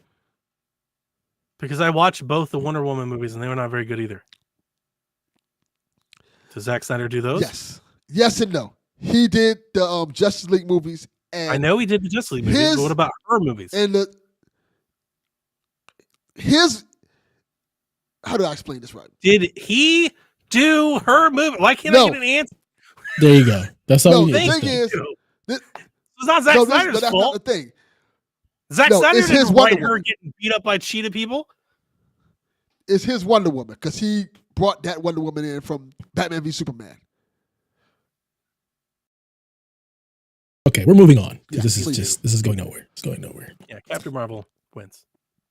Free to play Joe says, what is a game series you used to like but no longer play? And what This made you put it goddamn down for good? podcast. Still can't even look at it. It's like you've seen his face. He's still not over it.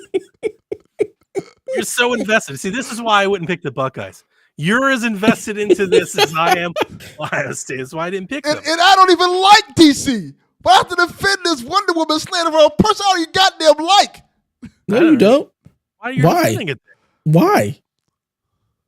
Because you guys are factually wrong. Are we? I don't think Because so. again, it's we were writing the book, and we're writing this book, so we write. You motherfuckers writing crayons. Fuck y'all. Take that movie. Yeah. So Captain again, Marvel versus Wonder Woman. what's a game series that you used to like but you no longer play? What made you put it down? Oh, that's a good question. It's a really good question, actually. Trying to think of series that I put down. I play so many things. You play everything. Both of you fucking There's play got to be everything. though. There's got to be a series that I used to be into that I'm not. I don't know. Some series that I used to love. Ooh, this is I was going to say Metal Gear, but Ooh. no, Zelda. I used to love the Zelda series and just just kind of fell out of love with it after Ocarina of Time. There just hasn't been another Zelda game that's really drew me in. and it's the funny thing is that for all the games that you like, I would have thought that Twilight Princess would have been your favorite. It was on the Wii and I never played it. So Yeah, but it's on the Wii U and the GameCube. I don't have a Wii U. I don't have a GameCube. Mm. I fell off after N64. I didn't get another Nintendo system until the Switch, which was mainly for the kids. So, Gotcha. and like after seeing Wind Waker and the cell shading Majora's Mask, like none of them really spoke to me. I was like, I don't want to play any of this. So Maybe I if just it, kinda I mean fell it's off. old now, so I don't know if you'd appreciate it now. But maybe if it comes to Switch one day, maybe you'll give Twilight Princess a try. You might like it. No, because it's on the Switch. I didn't finish But- Metroid Dread because it's on the Switch, and I have no desire to pick up that console. Twilight was like that darker, grittier. Yeah, it looked cool. You know what? Assassin's Creed. And it's Oh, not because That's I don't another like one it. that I can. That's another one that I can say. You I know, can agree with you. It's on not that. because I don't like it. I feel like it's too expensive for me now. It's like it's too much. it's too much. It's I hear that a lot. too- Yeah, I like how it looks and everything about it, but it just feels too expensive for me now. Yeah, I'm with you there. For me, Assassin's Creed just started going places I had no interest in, so I just kind of fell off. And a funny answer. I'm looking at games. Mhm. I saw a picture of The Last of Us. I was like, that works. I can do that. That is a game franchise that I Oh, used to man. love that I put down after 2. Yeah, totally did. Yeah, Yeah. there you go. Totally works. I'm not playing that again. Ooh. I don't know. I'm trying to think of like a real good franchise that has like lots of games in it. Darksiders, maybe? I did not Oh, like there's 3 Darksiders, games. 3, but I really like the first 2. I really 4. like 2. Yeah, there's 4. There's a 4? Oh, that stupid There's top Genesis, down thing. Mhm. Yeah, no, thank you. I like that. I don't want to go back and play that game again. I want to play it on not Stadia, but I was digging what I was playing when I played it. I bought it on Switch, and that was a mistake. You didn't like, Well, you That was might a like it again with your bad- newfound love I of the know. Switch. No, I'm gonna play it on. I'm gonna play it on PC. Persona works. I used to play Persona. I don't anymore. But it's a lot like It's a lot like for Delvin's reasons. I was super hyped for 5. Got the steelbook, got the little characters, got the little pops and everything. And dude, I played 5 for like 40 hours and felt like I went nowhere. I was like, I can't keep doing this, man. This is forever. I had a similar experience for 5. 5 was really long. Like 50 hours of 5, and then they were like, "Hey, we have 5 Royal." You made it to April. Like what? They were like, I'm like, so does my save transfer over? Nope. It's new stuff in this. Do I get the like add on? Can I buy more? Like, nope. You got to pay full price. I'm like, well, I guess I'm not buying that shit. So, the hard thing is that I'm never really outside of Final Fantasy, which I never liked to begin with. I don't really like just write off stuff. Like I will never play. That's not like something I do. Like I'm usually pretty open minded to play and try and play anything. Like if there was a Last of Us 3 that just wasn't, a continuation, it was just something else, I'd totally play it again. We know that's not going to be the case, but if there was, I would play it. So I'm usually pretty open minded to stuff, and I play a lot of stuff. So this is a tough question for me. Yeah, I would write something off in a heartbeat. I know what I like and what I don't, so I ain't got no problems writing something off. Sure. That's probably, smart. But I would just hate to miss something for that reason. Yeah, I don't. There've been franchises that I love that I went away from that I came back, like Doom. Got to remain open to stuff. I ain't got time for that. Very curated list of things I only play gyms. I used to play a lot of Gran Turismo, and I stopped. Maybe after 4, I think was the last one. I think that's just because I found other car games. And then like sports games, I used to play a lot more of them. I used to play a lot of Madden. I did play a lot of 2K this year. I probably dropped 20, 30 hours into NBA. Nice. But I used to play a lot of Madden. Yeah, Madden is playing football, so I stopped. Madden would be an answer because I really don't play Madden anymore. You know what my answer is? I mean, I played a lot of live, and then they stopped making live, so I stopped playing live. Yeah, I would love live was a 2K or even a Tecmo, like just an NFL licensed Tecmo Bowl. I'd be down for. Like, I would like another NFL game, just something not Madden. I would be great. I like that Pokemon. That Blood Bowl game is fun. Mm. Let's thought about it. Pokemon. Yeah. I mean, I'm not that far off from you. I didn't play this one. I quit on the last one, and I never finished what was the big one? The first big one on Switch. Not the Let's Go, but the Sword and Shield. Sword and Shield, I played for about 20 hours, and I was like, nope, not doing this. And trade it in. With remake, and I was like, this isn't good. And I didn't even play the last one. So like my Pokemon time basically since the Switch started has been on a constant decline. I love the last one. I played a lot. It's been all the way downhill. Yeah, Let's Go. The last one I really played. That's the Let's Go Pikachu. That was what I really played. But I used to like playing the Pokemon games a lot, like Red, Blue, Yellow. So I've never played a Pokemon game, and I continue to keep that streak. Pokemon Quest was the first one, I think, and I played a lot of that on Switch. Fuck is Pokemon Quest? It's a fun game where you collect Pokemon and like make food. Sounds awful. It's good. And then then I played Let's Go, and then it's been downhill ever since then. And here's the sad part about that is Sun and Moon might have been like peak Pokemon for me. Like just right before the Switch launched, Sun and Moon came out for the 3DS, and I absolutely love those Pokemon games. Those were great. I don't think I've ever had more fun playing Pokemon than Sun and Moon. Cool. All right, Drew. We didn't answer your VR question last week, apparently, so you have another one. It says, do you think PlayStation and Naughty Dog will make a VR game? A Last of Us VR game? I feel like we're not the best podcast. Why are you keep they really want Didn't he us ask VR game stuff earlier? He's asking again? Multiple VR questions? Apparently we didn't answer. You guys didn't answer his question last week, so he gave us another one. Oh, Or maybe you asked the question but didn't actually answer it. I don't know. fair. But Delvin he picked says, the question. Delvin's fault last week. Delvin, that's your fault. So yeah, do we think PlayStation or Naughty Dog will make a Last of Us VR game or some kind of interactive experience based on the HBO series versus the games? Did Naughty Dog ever do anything for VR? No, I don't think they will either. Yeah, probably not. I think that's what they have Gorilla for.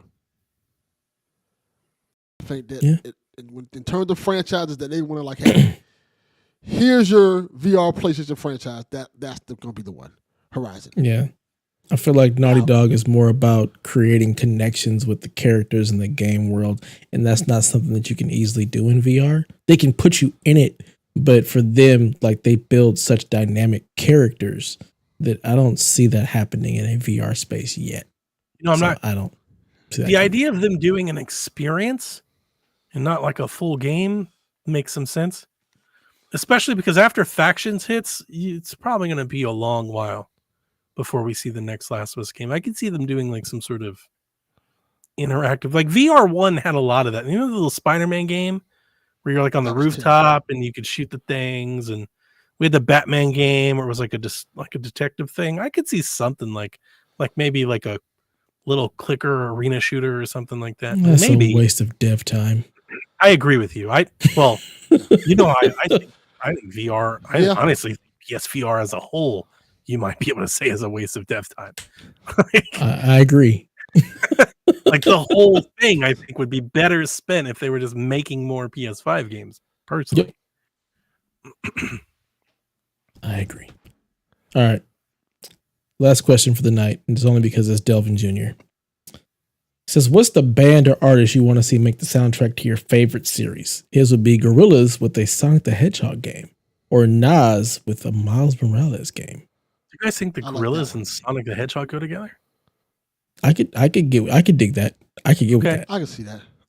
So I like the Gorillaz, and Sonic doesn't immediately come to mind. It doesn't, but I could get with it. Okay. Nas and Miles sounds perfect. Yeah, it's not bad. Idea. I honestly don't think I have a good answer for this. I mean, what game do you want the Chili Peppers to make the soundtrack for? That doesn't fit anywhere. Yeah. It would have to be like some sort of like Jet Set Radio, something like there that. You go. Oh, there that's you go. not a great answer. Isn't it? Not really. If it's what you'd make, it's a great answer. I don't know if that's what I would make either. I don't think the world needs to see that. I'm trying to think. All right. I want like a Sayonara Wild Hearts type game set to like Billie Eilish music. That could be cool. I don't know what that means. I'm gonna play Sayonara Wild Hearts. Don't know what the hell that is. Hip and modern. Damn it. Yeah. That doesn't work. Sure. Van I'm just trying to think like jump to Super Mario. Oh my God. The song just goes on. That's terrible. I'm trying to think what game. But I would like a Cyberpunk game with Daft Punk making the soundtrack. That's good. That's real. That is good.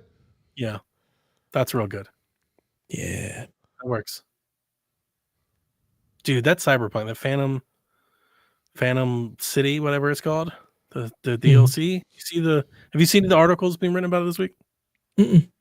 They're saying it's a CD Projekt Red keeps saying it's the biggest thing they've ever made, which they say that all, but yeah, really it's rather robust. I'm excited. Excited enough to get a new PC and graphics card. No, I think Cyberpunk ran just fine on the PC that I have. It was perfect. I'm excited to go back to Night City. That's an exciting thing on the That's to-do another list. game that I just really wanted to get into, but just couldn't. Really? I love Cyberpunk. Yeah, I love Cyberpunk. I think it's because like my brain wants it to be a third person game versus first person. it just, I don't know. You are so Jerry Seinfeld. Everything. Like you have such little nitpicks. Mhm. Yeah. Again, I know what I like and I know what I You like don't. first person stuff. I do, but that game for me doesn't feel like it should be first person. It just hard. doesn't work for me That's personally. Oh my god. I'm not saying the game is bad. Like, I like want to get into it. It I'm just not takes saying me you're out. saying the game is bad. I hear exactly what you're saying. It's Yeah. hard to compute when you're like, I love all these first party things. And then you're like, I didn't like Cyberpunk because I wanted to be third person. Like, but you like first person something. Like, yeah, but not with Cyberpunk. That's Yeah, such Not It's like Ghost of Tsushima. Like that's third person. If that was a first person game, I'd be like, this doesn't click for me. maybe it would. You have no idea. Maybe it was awesome. No, I don't want a sword fight. I want to see everything around me. And that's how I feel like Cyberpunk. Like I want to play that game, less guns, more melee, and I want to be able to see the action happening around me, not in a first person perspective. Because the world is just so cool, I want to just see it all. So you I want a don't know. whole nother game. Yeah. Basically. That's not Cyberpunk. You want Yeah. G Cyberpunk. Basically, yeah. I want to open third person Cyberpunk. Yeah. Wow. What you're describing is With the Daft Punk soundtrack. It would be great. That's good. I mean, that's the good part of your answer. Everything else you said was awful. Like, the I'm okay with world, that. everyone in this room is now dumber for having heard it. That's I award not you true. no points. That's Make not true because not Delvin effort. can't get much dumber. So That's true. But yeah, Very accurate. the Daft Not Punk too much was further I can go. excellent. You should have stopped You know while what? you were ahead. nah, where's the fun in that? Ghost of Tsushima with Wu-Tang. See, I want a Yes. Ghost of Tsushima game, but here's the problem, right? It's third person, and there's all these swords. You know, like I think Ghost of Tsushima would have been great if there was like Uzis, and Yeah, Mhm. lasers. and I could have first person and Yeah. more like scantily clad women with like purple hair.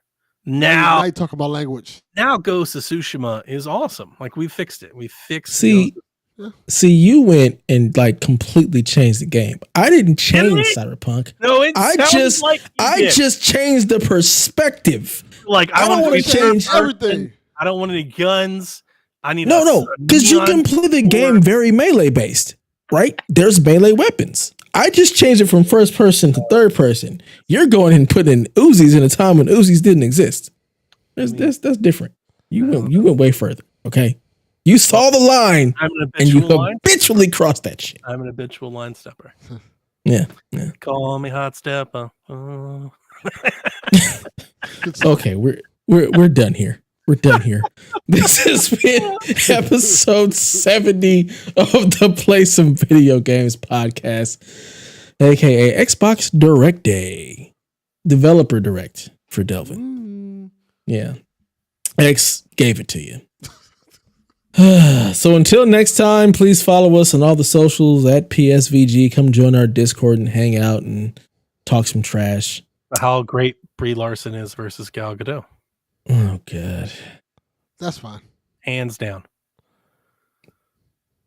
It works both in reality and in fiction. Brie Larson. Until next Captain time. Marvel, whoop that ass every time. Like this is established. Oh my God. Just whatever. End the show, Donnie. Play some video games.